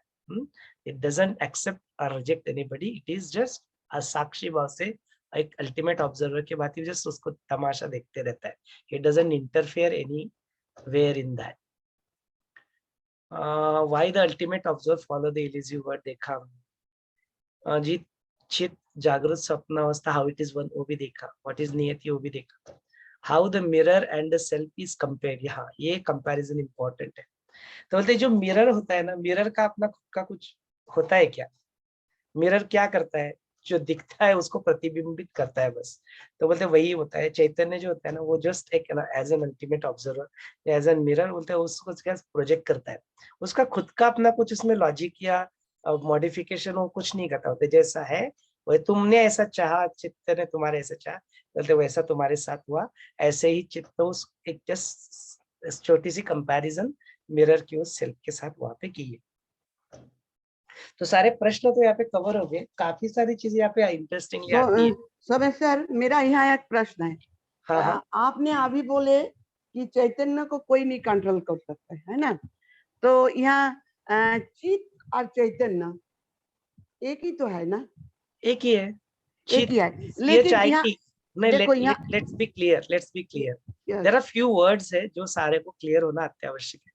एक वर्ड है जो है वो उसको हम लोग चित्त बोलते हैं, चित्त माने उसको त जो है ना हलंत कर दो, संस्कृत में जो त वही हलंत है, हलंत त जो है ना वो दैट इज द चित्त, दैट इज वो जो चित्त अभी जो हम लोग हलंत त वाला जो बोल रहे हैं ना, वो एक उसी का सारे जो अभी मैं बाकी के सारे जो नाम दूंगा ना वो उसी एक ही चीज को रेफर करते हैं। उसके बाद में चित्त, फिर उसके बाद में चैतन्य, अवेयरनेस, जानी, संवित, अल्लाह, जीसस, शिव, परब्रह्म, अवेयरनेस, सजगता, इस सारे जो शब्द है ना all referring to only one, that is दो हलंत वाला जो है उसको रेफर करते हैं। जो तो यहाँ पर क्यों लिखा है कि प्रयत्न से नियंत्रण में लाई गई उक्त चित्त समाधि है? हाँ मतलब प्रयत्न से उस हाँ चित्त को नियंत्रण में लाया जा सकता है, वही तो बात करते हैं, इसलिए पुरुषार्थ को टॉप मोस्ट ये क्यों दिया है, बिकॉज वो चित्त का खुद का कुछ होता नहीं है, it's up to you what you want to use it. ऊर्जा का अपना क्या है, ऊर्जा इज देयर इन दिस जगत में, ऊर्जा है, ऊर्जा अपने आप से कुछ करना नहीं चाहती एक्चुअली, खुद का उसका कुछ इंटेंशन नहीं होता है ना, वो क्या करती है ऊर्जा, वो क्या करती है जो तुम चाहते हो चित्त चाहता है वैसा स्वरूप वो धारण कर लेती है। अच्छा वो तो ठीक है, उस प्रश्न के ऊपर बाद में आते हैं, पहले ये सारे जो है उसको समझ लेते। तो मैंने CHIT जो हलंत वाला टी था वो उसको बता दिया, अभी उसके अलावा और कुछ वर्ड्स है जो सिमिलर लगते हैं लेकिन उनके टोटल मीनिंग अलग है। उसमें से और एक वर्ड जो है वो चैत्य है, चैत्य माने उससे उठा हुआ स्फुरण, क्यों उठा क्या हुआ उसका कोई कार्य कारण भाव नहीं है, there is no cause and effect, उसको बोलते हैं चैत्य। देन उसके अलावा और एक वर्ड कॉल्ड चित्त, अभी इसमें CHIT हो गया, माने अभी त हलंत नहीं है, त को और एक त जोड़ दिया आधा वाला, वो बन गया चित्त। और चित्त माने it's a combination of your बुद्धि, स्मृति, मन और तुम्हारा अहंकार, जो ईगो सेंस है, वो अहम जिसको कहते हैं, ये सारे के सारे मिला के जो उत्पन्न हो जाता है बोलते हैं वो चित्त बन गया। तो ये सारे जो है ना अलग अलग रूप है। तो चिद हो गया, CHIT हलंत वाला हो गया, बाकी चैतन्य वगैरह दिट्स ऑल ओनली वन। लेकिन जो तुम्हारा, इसलिए बोलते हैं सद चित्त आनंद बोलते हैं, वो उसमें वो चैतन्य वाला ही चित्त है। सद चिद, चिदाकाश जो बोलते हो, चिदाकाश में जो चिद है वो भी वो चित्त की ही बात हो रही है। तो ये थोड़ा कंफ्यूजन नहीं होने देना, अलग अलग है, लेकिन बाकी के सारे एक ही है, लेकिन जो अलग शब्द है वो चैत्य है और चित्त है, इन दोनों को सेपरेट आउट रखो। ठीक है, देन आपका प्रश्न क्या था, अभी पूछे क्या था, व्हाट इज दैट यूज? ना वही लिखा है ना, अज्ञान से आवृत अनियंत्रित चित्त जागृत और सपना है, और परिश्रम आदि निमित्त से नियंत्रित हुई सुसुप्ति है, तथा प्रयत्न से नियंत्रण में लाई गई उक्त चित्त समाधि है। अज्ञान का विनाश हो जाने पर वही मुक्ति कहलाती है। ऐसी परिस्थिति में जागृत निरोध से मानव व्यापार मात्र रूप सपनों में जब तक भान होता है, तब तक वही चित्त बाह्य प्रवृत्ति नियंत्रण रूप अन्य शोक है। जब तक संबित भान का नियंत्रण रहता है, तब तक सुसुप्त में आत्मा ही सर्व सुखांतर है। ऐसा जानकर शोक रहित समाधि सुख रूपी विश्राम चाहने वाला पुरुष नियमन ही करे। बिल्कुल ठीक बात है। बहुत ही सुंदर। अभी यहाँ पे जो लिखा है उसको थोड़ा समझ लेते हैं। देखो होता क्या है कि जो अपना जो शरीर जो है, शरीर अपने कार्य करके रात को आपको सुला देता है। Are you aware about it? बोले कुछ आपको अवेयरनेस नहीं है, कुछ नहीं है, चैतन्य कुछ नहीं है, सब कुछ जो होता है चैतन्य तुम्हें निद्रा की अवस्था में डाल देता है। बोलते कोई नियंत्रण है क्या उसके ऊपर? देख कोई नियंत्रित नहीं है। अनियंत्रित जो स्थिति तुम्हारी हो जाती है वो तुम्हारी निद्रा कहलाती है, जिसको हम लोग सुषुप्ति कहते हैं। उसी अवस्था को, सुषुप्ति की अवस्था को ही जब आप अपने प्रयत्नों से और अप्रयत्न बाद में इनमें प्रयत्न करते करते अप्रयत्न में जाके जागृत अवस्था में सुषुप्ति की अवस्था को जब लेके आते हो तो क्या होती है वो? समाधि कहलाती है ना। वही तो अंतर है समाधि में और सुषुप्ति में। बोलते सुषुप्ति में जो चीजें जैसे चलती रहती है वो वैसे ही एग्जैक्टली समाधि के अंदर भी होती है। दोनों में अंतर क्या होता है? Here there is an awareness समाधि में, एंड यहाँ पे सुषुप्ति में अवेयरनेस नहीं। अवेयरनेस है क्या? कुछ अवेयरनेस नहीं सुषुप्ति में। लेकिन दोनों के अंदर की जो स्थिति रहती है वो सेम ही रहती है। सुषुप्ति प्लस अवेयरनेस इज समाधि। नियंत्रित स्थिति में तुमने क्या कर दिया? सुषुप्ति अवस्था को प्राप्त कर लिया अपने बलबूते पे। यहाँ पे it is happening on its own. यहाँ पे वो शरीर थक जाता है और वो तुम्हें सुला देता है। अनियंत्रित स्थिति में तुम चले थे, तुम्हारा कोई नियंत्रण नहीं है। समाधि की अवस्था में तुम्हारा टोटल नियंत्रण है, फुल टोटल नियंत्रण। यहाँ पे जीरो नियंत्रण। ये जो नियंत्रण जो है ना, it is because of the, यहाँ पे टोटल अवेयरनेस है, यहाँ पे जीरो अवेयरनेस, ये स्थिति। और इन बिटवीन जो है, ये इन बिटवीन में क्या होता है? परसेंटेज चेंज हो जाता है। स्वप्न में क्या होता है? स्वप्न में तुम्हारा नियंत्रण होता भी है कुछ चीजों के ऊपर, कुछ चीजों के ऊपर नियंत्रण नहीं भी होता है। तो there is no total awareness and there is no total niyantran. कुछ अवेयरनेस है, कुछ थोड़ा बहुत नियंत्रण है, कुछ अनियंत्रित भी चीजें वहां पे स्वप्न में वहां पे होती रहती। तो बोलते ये इन बिटवीन वाली चीजें होती है स्वप्न अवस्था। तो ऐसे सारी अवस्था यहाँ पे देखते हैं। और इसके परे यदि कुछ होता है तो दैट इज द तुरीयक अवस्था, विच इज सुषुप्ति प्लस अवेयरनेस इज तुरीयक अवस्था। दोनों नहीं होती है तो जागृत अवस्था होती है, इन बिटवीन सपना होती है, नहीं तो सुषुप्ति होती है, नहीं तो फिर सुषुप्ति plus a total awareness is becomes the तुरीयक अवस्था। समाधि की जो अवस्था है होती है उसको इस तरह से देख सकते हैं। और इसमें जो सारे जो है एक ही चीज है, वो एक ही ऊर्जा को यूज किया हुआ है, सारे चैतन्य को एक ही को यूज किया हुआ है सारी जगह। बट जस्ट उसकी कंट्रोल अलग अलग होने की वजह से अलग अलग स्वरूप में अपने आप को दिखाई देती है, भाषित होती है, बट है नहीं अलग अलग, एक ही है। Can I add a point over here? Yeah, Maybe I don't know. Yeah, it's just click me. Like जब बारिश पड़ती है तो उसका पानी जब हम जमा करते हैं तो हम डैम में जमा करते हैं. Are you getting it? From there, when the water falls and electricity is generated. So exactly in that way, Chit, everywhere that Atman is there only. Okay, it's there in you also.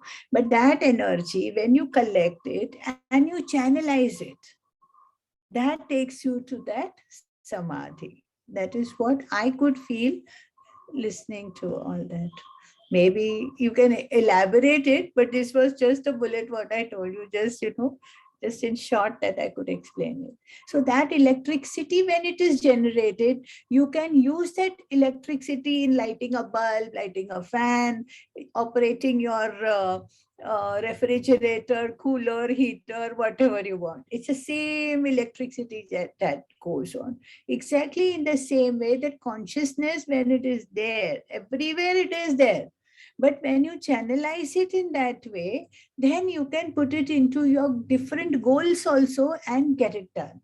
That energy. You see Gurudev when he sits for Shivratri, that energy which he generates, is putting it into something. We have experienced it. I don't want to go into the deep part of it, but we have done that. He always does it. So generating that energy and putting it in one way, that focusing it into another goal to happen, some good things, some things leads you in that. So that is what it is. Taking it to the samadhi, generating and then operating. You can use it. I hope it works. इसमें सिर्फ एक ही तो शब्द जो है ना हम लोग व्यवहार के इसमें यूज करने के लिए भी use the word called generation, but in reality generation कहीं पे कुछ हो नहीं रहा है, just a transformation, because energy can neither be generated not be destroyed, but it can be transform from one form to another. तो वो just एक जैसे अपने रेकी में भी जो करते हैं आपकी, you just redirect that energy which is already there, no already है, बट उसको हम लोग या तो ट्रांसफॉर्म कर रहे हैं या तो रीडायरेक्ट कर रहे हैं. एनर्जी जनरेशन नहीं होता है, पावर जनरेशन और गलत है एक्चुअली. यहाँ प्राप्ति नहीं है, पुनर्प्राप्ति होती है. यहाँ प्राप्ति नहीं है, it is already there. Yes yes, पुनर्प्राप्ति. Yes I agree. एक प्रश्न है. हाँ, यहाँ व्याद मुनी को पूछते हैं कि जगतभान हा शब्द आलेला आहे, जगतभान व्यवहार, तर मला याचं नाही समजलेलं आहे जगतभान व्यवहार. लास्ट मध्ये सांगत आहे तर मला कळलं नाहीये ते, थोडं एक्सप्लेन. कॉन्टेक्स्ट बताना, कॉन्टेक्स्ट. हाँ, पेज नंबर 718 पे है. परमाणुच्या उदरात विश्व तत्वमसी. परमाणुच्या उदरात विश्व तत्वमसी. हाँ ठीक है, उसके हाँ, उसमें क्या.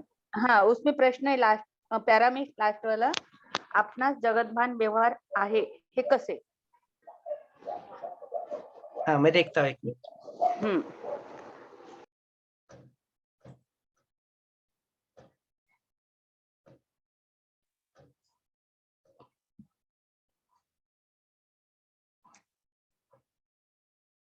यहाँ पे जो है there is one topic here कि बोलते परमाणु के उदर में यहाँ पे विश्व तत्वमसी रहता है.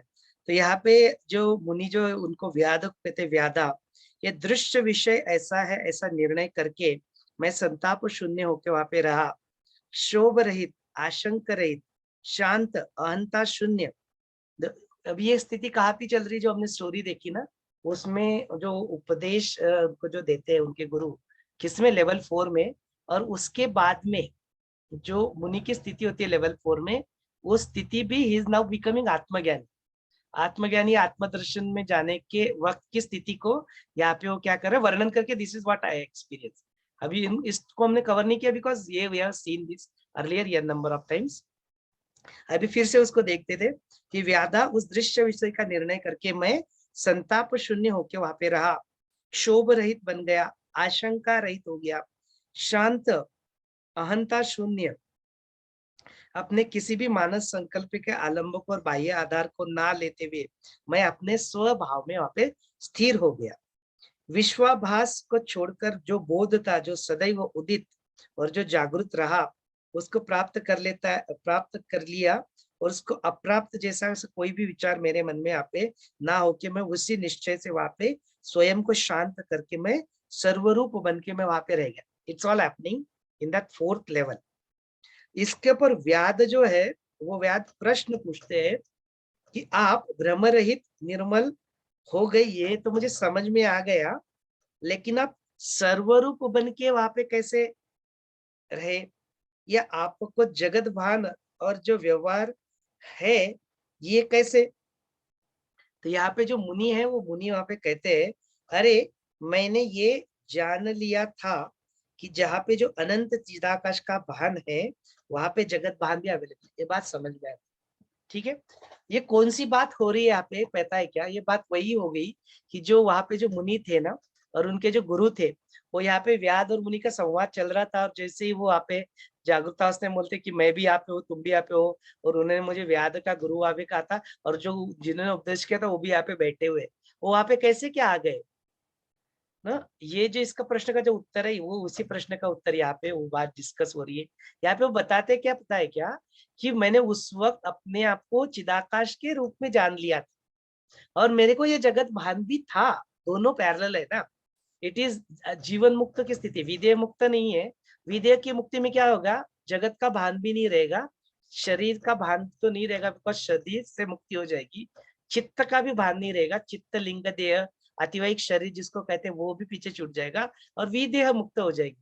बट अभी वो जो मुनि है वो विदेह मुक्त नहीं हुआ है, वो सदेह मुक्त हुआ है। तो सदेह मुक्ति में जगत का भान तो रहेगा, लेकिन जगत का भान होते होते भी you will be in the चिदाकाश की, मैंने जो पर ब्रह्म है उसमें ही आप विलीन हो जाओ। मैंने आज जीव जो है वो जीव जीव में भाव में होते हुए बोल रहा है शिवो हम, मैं ही शिव हूँ, मुझसे शिव अलग नहीं है। इस अवस्था को प्राप्त कर लेना, वो अवस्था में होने की वजह से वो क्या कहते हैं, मेरे को मैं वो चिदाकाश तो बन गया, लेकिन मुझे उस वक्त जगत का भान भी था। I was aware, no, it is like self aware and self से उत्पन्न हुआ जगत, उसका भी भान मुझे था, बिकॉज मैं स्थूल रूप में था। सदेह मुक्ति को मैंने प्राप्त कर लिया था अपने आप, इसलिए इसलिए वहां हाँ, पे अभी अभी समझा, कल 2 बार पढ़ी नहीं समझा। और हम लोग अभी जैसे है अभी संसार में सब जग दिख रहा है, जगत भान है, और ये व्यवहार भी, पर मैं शिव हूँ, मैं आत्मा हूँ। ये अवेयरनेस भी आ गई। Thank you so much. अब भी आपने समझाने के बाद तो समझ आई बात। Thank you so much. ठीक है। अच्छा सोमेश सर, विदेह मुक्ति का बाद तो फिर पुनर्जन्म नहीं होगी? नहीं, और सदेह मुक्ति में भी आपकी चॉइस रहेगी, whether to take birth or not, when to take birth or not, it's dependent on you. It's up to you. If you want to come back, you can come back.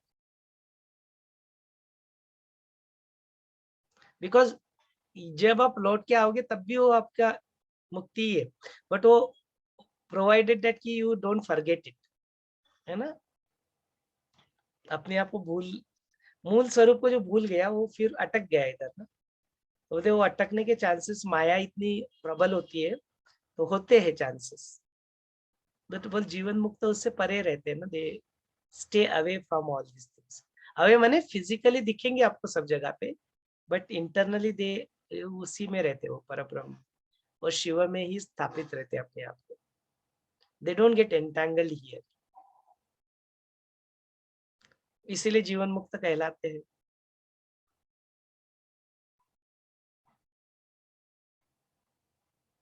चलिए, और कुछ आपके यदि प्रश्न है तो आप जरूर यहाँ पे प्रस्तुत कर सकते हैं, यदि नहीं तो फिर आज के सत्र को फिर हम लोग यहाँ पे रोक लेंगे। यदि आप अपने आप को कुछ व्यक्त करना चाहते हैं, that is also fine, you are welcome to unmute yourself and speak.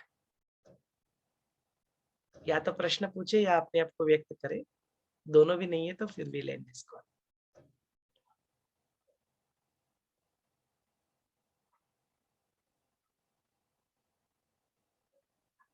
यहाँ पे लास्ट में व्यास को मुनि बहुत सुंदर समझाते हैं कि अभ्यास अवचन बोध व्यर्था है, इसके लिए परिश्रम करना पड़ेगा, खुद का अभ्यास तो करना ही पड़ेगा। और जगत के लिए जो तेरी विचित्र विपरीत जो कल्पना है, अस्थिर चंचल मन जो है ये, तो ये है, इसके लिए कारण है अभ्यास का अभाव। तो ये जो ये अभ्यास हमें बिल्कुल ठीक बात है। देखिए जो हाँ, हम इससे हमने क्या सीखा, जो शवाख्यान जो था ना, और शवोपाख्यान से हमने क्या देखा कि उस व्याध को उस मुनि ने आत्मज्ञान दिया, आत्मबोध का ज्ञान दिया। उसके बावजूद भी जस्ट बिकॉज उसका अभ्यास नहीं था, स्वाध्याय नहीं था, उसके लिए अपने क्या किया उसके साथ, खुद के साथ, बोले इतना बड़ा शरीर धारण कर लिया, इतनी सारी सृष्टि को देखने चला, निकल पड़ा, है ना। There was no need. यदि वो चिदाकाश को धारण कर लेता है, सृष्टि की सृष्टि बन जाता वो खुद ही। तो जो खुद था, तो उसकी जो एक्सपांशन जो थी, माया थी, उसको देखने निकल पड़ा वो, जस्ट बिकॉज, क्यों, बिकॉज आत्मज्ञान नहीं था इसलिए, है ना। तो बोलते यही हो जाता है कि जब तक इस आत्मबोध को सिर्फ सुनना नहीं अपने जीवन में, इसके ऊपर मनन करना, चिंतन करना, नो, इसके ऊपर फिर मंथन करना, जो हम लोग भी कर रहे हैं, and once it become clear, it's obvious and it's clear now, तब उसको निधि ध्यास करना अपने जीवन में। इसके लिए जो गुरु के जो वचन है ना, उनको अपने जीवन में यदि उतारना है, तो प्रैक्टिस, साध्याय जो होता है जिसको कहते हैं, वो बहुत इंपॉर्टेंट है। वो साधना, सेवा, सत्संग, अपनी क्रिया, ज्ञान, इसको बार बार रिपीट करना, बार बार पढ़ना, और उसको अपने जीवन में कॉन्स्टेंटली अपने आप को रिमाइंड करना कि I am whole energy, I am that चैतन्य। व्यवहार चलने दो, एक्शंस चलने दो, शरीर के एक्शंस, बट अंदर से you are free from the chitta. तो चित्त से अपने आप को फ्री करना है, तो चैतन्य में अपने आप को सर्वदा के लिए स्थित करना है, तो सेल्फ में ही रहना है। और सेल्फ में रह के शरीर को जो कार्य करने हैं, उसको अपनी कार्यों को करने दो, कोई बात नहीं, लेट इट डू, उसके प्रारब्ध है, लेट इट वर्क। उसको जो, इनफैक्ट उस पुरुषार्थ को भूलना भी नहीं, उसको कार्य जो करने, वो कार्य को करते रहना, बट अंदर से you are in the self. पुरुषार्थ अपना शरीर करता रहे, मैं अपने सेल्फ में बैठ के देखता रहूं, कुछ बिना किसी उसके कुछ चित्त के ऊपर इंप्रेशन ना बनाते हुए। कितना सुंदर है, इस समय सही में अभी आपने बताया ना, बहुत समाधान और सच्चिदानंद लगा, परमानंद मिला कि जो मुनि ने व्यास को बताया, तो निधि ध्यास, अभ्यास, प्रयत्न, मेहनत। तो आप जैसे शुरू में बोलते हो कि मुक्त हो आप, हॉलो हो, एम्प्टी हो, अनुभव लो, तो ऐसा अभी आपके वाणी से सुनते सुनते मुझे एकदम अनुभव आया। Thank you so much, thank you so much.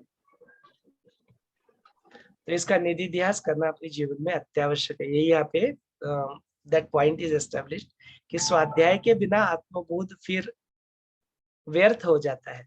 स्वाध्याय आवश्यक है अपने जीवन में। जो गुरु के वचन है, उनकी वचनों के ऊपर चलना अपने लिए अत्यावश्यक है। इसका निधि ध्यास अपने जीवन में आवश्यक है।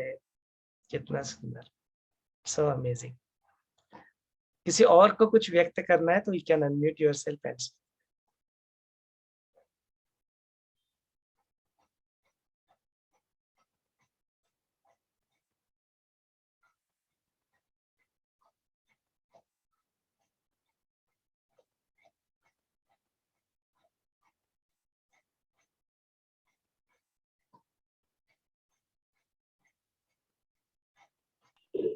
जय गुरुदेव। हाँ जय गुरुदेव, बोलिए। ये चित्त जो है एनर्जी से ही बना हुआ है, एनर्जी के फॉर्म में हम लोगों को जैसे गिफ्ट के रूप में मिला हुआ है, और पूरा ब्रह्मांड भी उसी चैतन्य शक्ति से बना हुआ है। फिर भी हम उसको प्राप्त करने के लिए हमें मेहनत करना पड़ता है, पुरुषार्थ करना पड़ता है। सेवा, साधना, सत्संग से उस चैतन्य की स्थिति को प्राप्त किया जा सकता है, जो कि आसान नहीं है। आसान है उस स्थिति में टिकाए रखना अपने आप को, उसमें तो इश्यू हो जाता है थोड़ा। आसानी, इट्स नॉट डिफिकल्ट, लेकिन उसको बनाए नहीं रख पाते हम लोग। We are not able to maintain. नहीं तो गुरुदेव तो अनुभव देते, कई बार दिलाते हैं। नो, वी ऑल एक्सपीरियंस, जिन्होंने सुदर्शन क्रिया किया है, जिन्होंने गुरुदेव के साथ बैठ के एक बार भी ध्यान किया है, उन्होंने इस स्थिति को जरूर अनुभव किया है, I M guarantee you. But होता क्या है ना, हम लोग उस अज्ञान में, बिकॉज वो माया का खेल जो रचा हुआ है ना बाहर, वो माया का खेल इतना प्रबल है, it is so equally powerful, वो फिर से अपने आप को उसमें उलझा देता है ना। इसकी वजह से हम लोग क्या करते हैं, बार बार भूल जाते हैं अपने स्वरूप को। वो भूलना नहीं है, उसका निधि ध्यास निरंतर चालू रखना, वही तुम्हारी ज्ञान की समाधि लगेगी। बिकॉज समाधि जो मेडिटेशन लगाते हैं, समाधि जो लगाते हैं ना, वो हम लोग बैठ के लगाते हैं। यहाँ पे हम लोग बोल रहे हैं कि तुम्हारी वो समाधि, वो ज्ञान की समाधि लग जानी चाहिए सदा सर्वदा के लिए, इन कंटिन्यूस, जिसका कभी ब्रेक ही नहीं होगा। तो at any given point of time जब कुछ ये ऐसा लगे तो यू नीड टू सी कि मेरा शरीर काम कर रहा है और मेरा सेल्फ जो है, I am there in the self. Are you getting this? ये निधि ध्यास की बात है, ये आपको निधि ध्यास इसका करना चाहिए, करना पड़ेगा। ये भैया ये ज्ञान समाधि क्या है? जैसे आप बता रहे थे कि हमें पता चल रहा है कि हमसे ये कर्म हमारे ये कर्मों का फल है, इसलिए हमें उसको भुगतना है, तो वो उसमें ज्ञान समाधि कैसे लग जाती है? ज्ञान की समाधि माने मैं वही खाली फूल हूँ, मैं वही सच्चिदानंद आत्मा हूँ, मैं ये जीव भाव नहीं हूँ, मैं ये शरीर नहीं हूँ, मैं वही चित चैतन्य हूँ। इस बात में अपने आप को सदा सर्वदा के लिए एस्टेब्लिश रखना, अपने सेल्फ के साथ रहना, यही ज्ञान की समाधि। वो हम लोग भूल जाते हैं, बार बार भूलते हैं उसको। जैसे ही कुछ अभी किसी ने 2 गाली दे दी ना, वो हम लोग सब भूल जाएंगे कि मेरे अंदर भी वही चैतन्य है, सामने वाले के अंदर चैतन्य है। We just immediately forget everything. तो उसकी ज्ञान की समाधि को बनाए रखना अपने को, वही ज्ञान की समाधि। Who you are being in that is ज्ञान की समाधि। Okay, और thank उसका you. निधि ध्यास करना चाहिए आपको, दैट इज द स्वाध्याय। Garima ji, what do you say? Neha ji is also there with us. जय गुरुदेव भैया। हाँ जय गुरुदेव, बोलिए। बहुत अच्छा भैया, आपने हॉलो एंड एम्प्टी जो मेडिटेशन है उसका ही शायद इम्पोर्टेंस यहाँ पे बताने के लिए सारी चीजें जो बोली हैं कि हॉलो एंड एम्प्टी हो जाओ, यही करना है ना, तो ही फिर वो चैतन्य हमारे अंदर से उसके साथ ही रहना है, उसी भाव के साथ। और बहुत ही डीप नॉलेज है भैया, इसको जितना ही इसमें अंदर जाते हैं कि दैव नाम की कोई चीज नहीं है, सिर्फ अपना पुरुषार्थ ही है जो सब कुछ देता है। एक एक सेंटेंस पे ही पूरा दिन अगर विचार करते रहे तो उससे ही काफी कुछ ग्रहण कर सकते हैं। बहुत ही एवरी सेशन कुछ एक नई चीज, एक नया ज्ञान है जो कि मिल रहा है और हमको एक नए लेवल पे लेके जा रहा है। जिन चीजों को हमारा नजरिया जिंदगी के प्रति बदल गया योग वशिष्ठ के ज्ञान से। पहले जहाँ व्यक्ति वस्तु परिस्थिति में अपना कारण ढूंढते थे, अभी सब कुछ अपने में आ गया है कि तुम ही स्वयं जो अपना चित्त है उस पे जो इम्प्रेशंस हैं वही हमारे कर्म है, और उनका ही अपनी दुनिया हमने खुद बनाई। हमारा जो एक इनर वर्ल्ड है और एक आउटर वर्ल्ड है, तो आउटर वर्ल्ड तो अपने आप में ठीक है, हमारा जो इनर वर्ल्ड है अगर वहां पे कुछ है तो उसके ही प्रोजेक्शन से हम परेशान होते हैं। ये सब चीजें भी बहुत अनुभव में आने लगी है कि आउटर वर्ल्ड उतना प्रभाव नहीं डालता जितना हमारा इनर वर्ल्ड बाहर के वर्ल्ड पे डाल रहा है। और अगर उसको ही हम हॉलो एंड एम्प्टी हो जाते हैं और चैतन्य के साथ एक रूप हो जाते हैं तो फिर एक अद्भुत शक्ति का अनुभव हम लोग कर सकते हैं अपने जीवन में, एक अलग लेवल का जीवन जी सकते हैं। और आपका ये योग वशिष्ठ का सेशन तो बहुत हर दिन उस नॉलेज में कुछ न कुछ नया ऐड होता जा रहा है भैया, तो बहुत अच्छा लग रहा है। एवरी डे वी आर एक लगता है एक नया डायमेंशन खुल गया लाइफ का। थैंक यू सो मच भैया। हाँ, कितना सुंदर गरिमा जी ने यहाँ पे अभी अपने आप को व्यक्त किया। तो वो वही बात है ना कि जो हलो एंड एम्प्टी है, कुछ अहंकार की बात आए तो हलो एंड एम्प्टी बन जाओ। और वही हलो एंड एम्प्टी परिपूर्ण भी है, माने शून्य भी है और परिपूर्ण भी है। माने कुछ सेवा की जब बात आएगी या कुछ अपने आप को ग्रेटिट्यूड की बात आएगी तो बोलते पूर्णता, कुछ कमी नहीं है, पूर्ण है ना। तो जो श्लोक भी, जो पूर्णमिदम का जो श्लोक है, वही वाली स्थिति है कि बोलते मैं वही परिपूर्ण हूँ, मैं वही शिव हूँ, मेरे को कुछ नहीं और कमी है अपने जीवन में। It is completeness in itself and yet it is fully hard. कुछ अहंकार नहीं है अपने बारे में, कुछ भी अहंकार वहां पे नहीं। कितना सुंदर। उमा जी कुछ यहाँ पे प्रश्न पूछना चाहते हैं, उमा जी।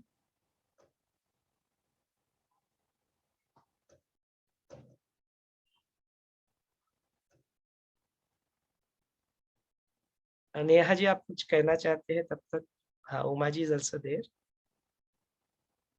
हाँ बोलिए उमा जी। हाँ, भैया ये निधि का अब क्या महत्व है, तो इससे कोई अब हम कैसे उसको बार बार रिपीट करके हमारे माइंड में ऐसे डाले, कुछ है क्या ऐसा? हाँ, निधिध्यास माने क्या, जो चीज हमें अभी पता लग गई कि दिस इज इट, है ना, तो उसका बार बार अपने को रिमाइंड करना, उसको भूलने नहीं देना, ये जो चीज है ना इसको निधिध्यास कहते हैं। जिसका निधि माने निधिध्यास माने नियमित स्वरूप से जिसका अध्यास, अध्यास माने बिल्कुल ध्यास जिसको कहते हैं, नियमित स्वरूप से उस चीज को ध्यास लगाना माने निधिध्यास है। तो आई एम दैट चैतन्य, ये जो आई एम दैट सेल्फ, ये इसका जो बार बार अभ्यास करना उसको निधिध्यास कहते हैं। ये किसी चीज को भी एप्लीकेबल हो सकता है, इट्स नॉट ओनली कि आध्यात्मिक मार्ग में, किसी भी चीज का अभ्यास लगा दो और उसी की नित्य प्रैक्टिस करो तो निधिध्यास बन जाएगा। फॉर एग्जाम्पल रोज उठ के ब्रश करना निधिध्यास बन जाएगा। रोज अपने आप को स्वच्छ रखना, वो शौच जो है उसको फिजिकल रूप में अपने आप को शौच रखना, वो निधिध्यास बन जाएगा। वो तुम्हारे जीवन का रोज योगा प्राणायाम वगैरह साधना करना, वो आपकी जीवन का निधिध्यास बन सकता है ना। तो नित्य उस चीज का ध्यास लगाए रखना, तो उसको निधिध्यास कहते हैं, नित्य अध्यास। Can I add one thing? या गो अहेड।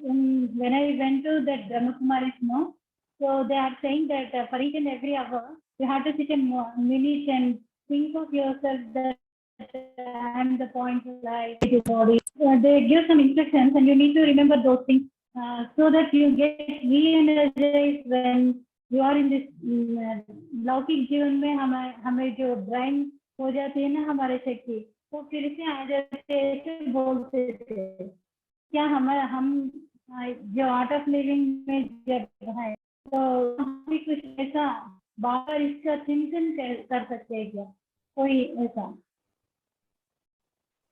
हाँ, यदि हमारे अपने को थॉट प्रोसेस में जाना है। हाँ, ऐसे किसी भी चीज का जो आवश्यक अपने जीवन में यदि आप उतारना चाहते हो तो उसको रिपीटेशन में अपने को डालना आवश्यक होता है, निधिध्यास उसका अपने जीवन में आवश्यकता। तो कुछ अच्छी चीज है तो जरूर हम लोग उसको यहाँ पे जरूर डाल सकते। माया जी भी यहाँ पे कुछ कहना चाहते हैं। Maya ji, you want to say something? Neha ji आपको कुछ कहना था?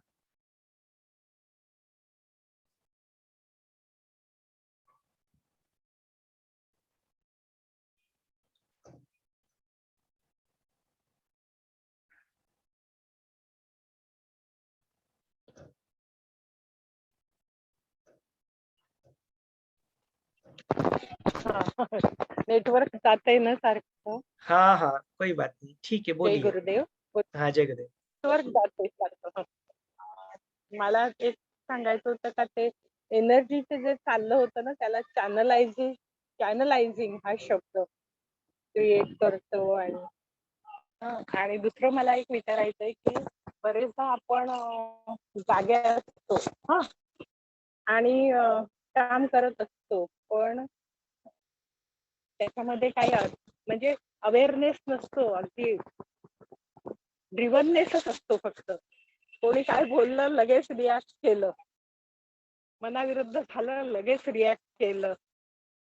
अवेअरनेसच नाहीये की अरे मी तर चैतन्य आहे, तो पण चैतन्य आहे, ती पण चैतन्य आहे. अवेअरनेसच नाही आणि आपण रिॲक्ट केल्यामुळे आपली शांती किती जाईल हे सगळ्यात महत्वाचं ना. आपली शांती टिकणं हे महत्वाचं. त्याला करायचे चिडायचंय चिडू दे, बोलायचंय बोलू दे. शेवटी गुरुजी म्हणतात ना की शब्द हे आकाश तत्व आहे, आकाश तत्वाचा विषय आहे. आपण त्याला आकाशामध्ये वळून देऊ शकतो असं. तर हे सगळं नॉलेज कुठे जातं आणि त्यावेळची आपली जी अवस्था असते, म्हणजे एवढा सगळं योग वशिष्ठ अभ्यास करतोय तरी पण सगळं विसरतो. आणि हे खूप वेळ असतं हा, म्हणजे जास्त वेळ हेच असतं. तर त्याला काय म्हणायचं, अचेतन म्हणायचं का काय म्हणायचं? त्याला अविद्या असं म्हणतात. इग्नोरन्स. अविद्येचा आणि मायाचा खेळ आहे तो सगळा. त्याच्यामुळे ते सगळं असं आपल्याला अनुभव येतो. पण खूप फरक पडतो. म्हणजे बऱ्यापैकी कमी होताना दिसतं हे सगळं.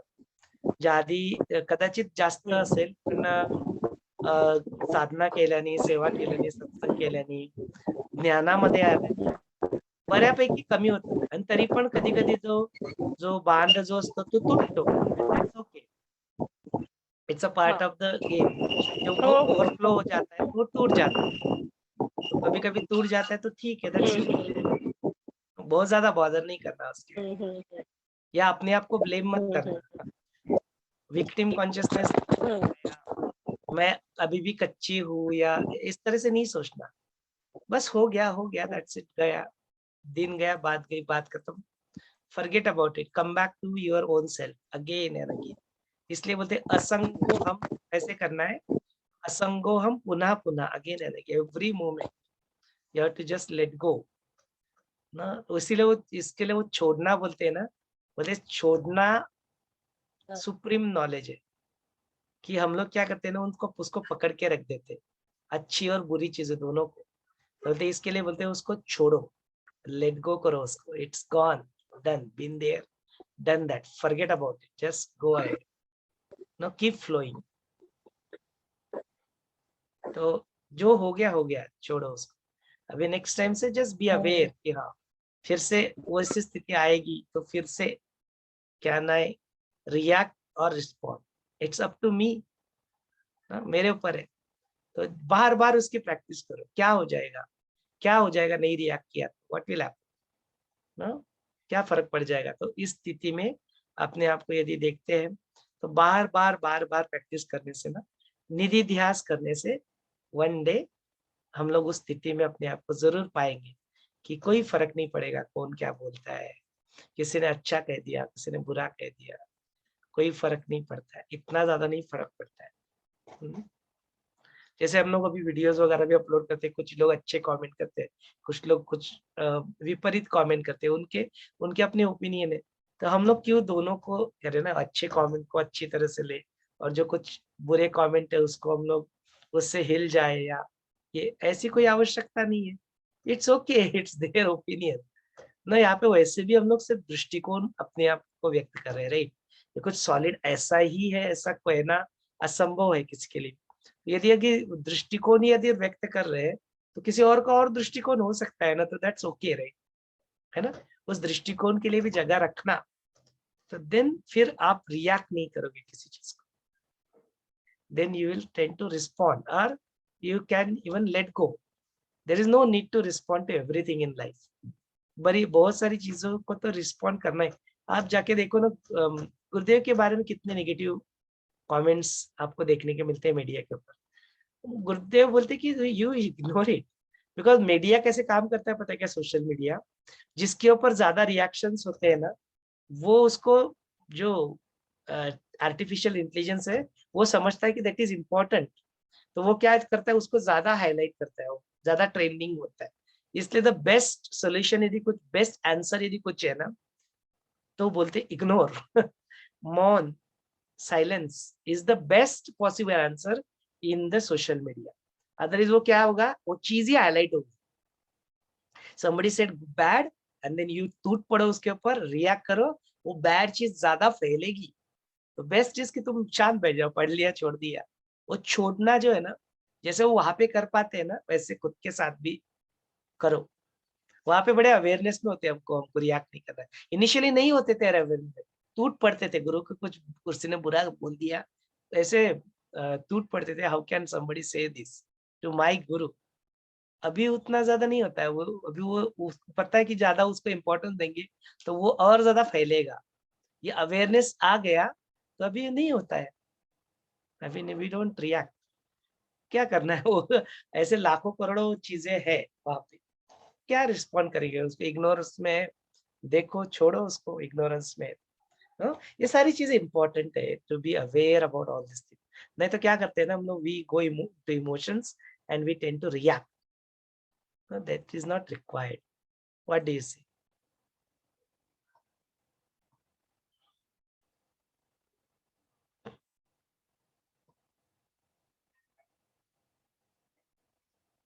ठीक है, और किसी को कुछ कहना है, बोलना है, पूछना है? यदि यस तो पूछिए या बोलिए, नहीं तो फिर सत्र को एंड करेंगे।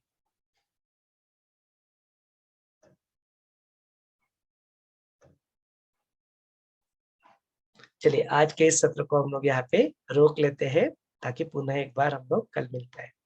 जय गुरुदेव।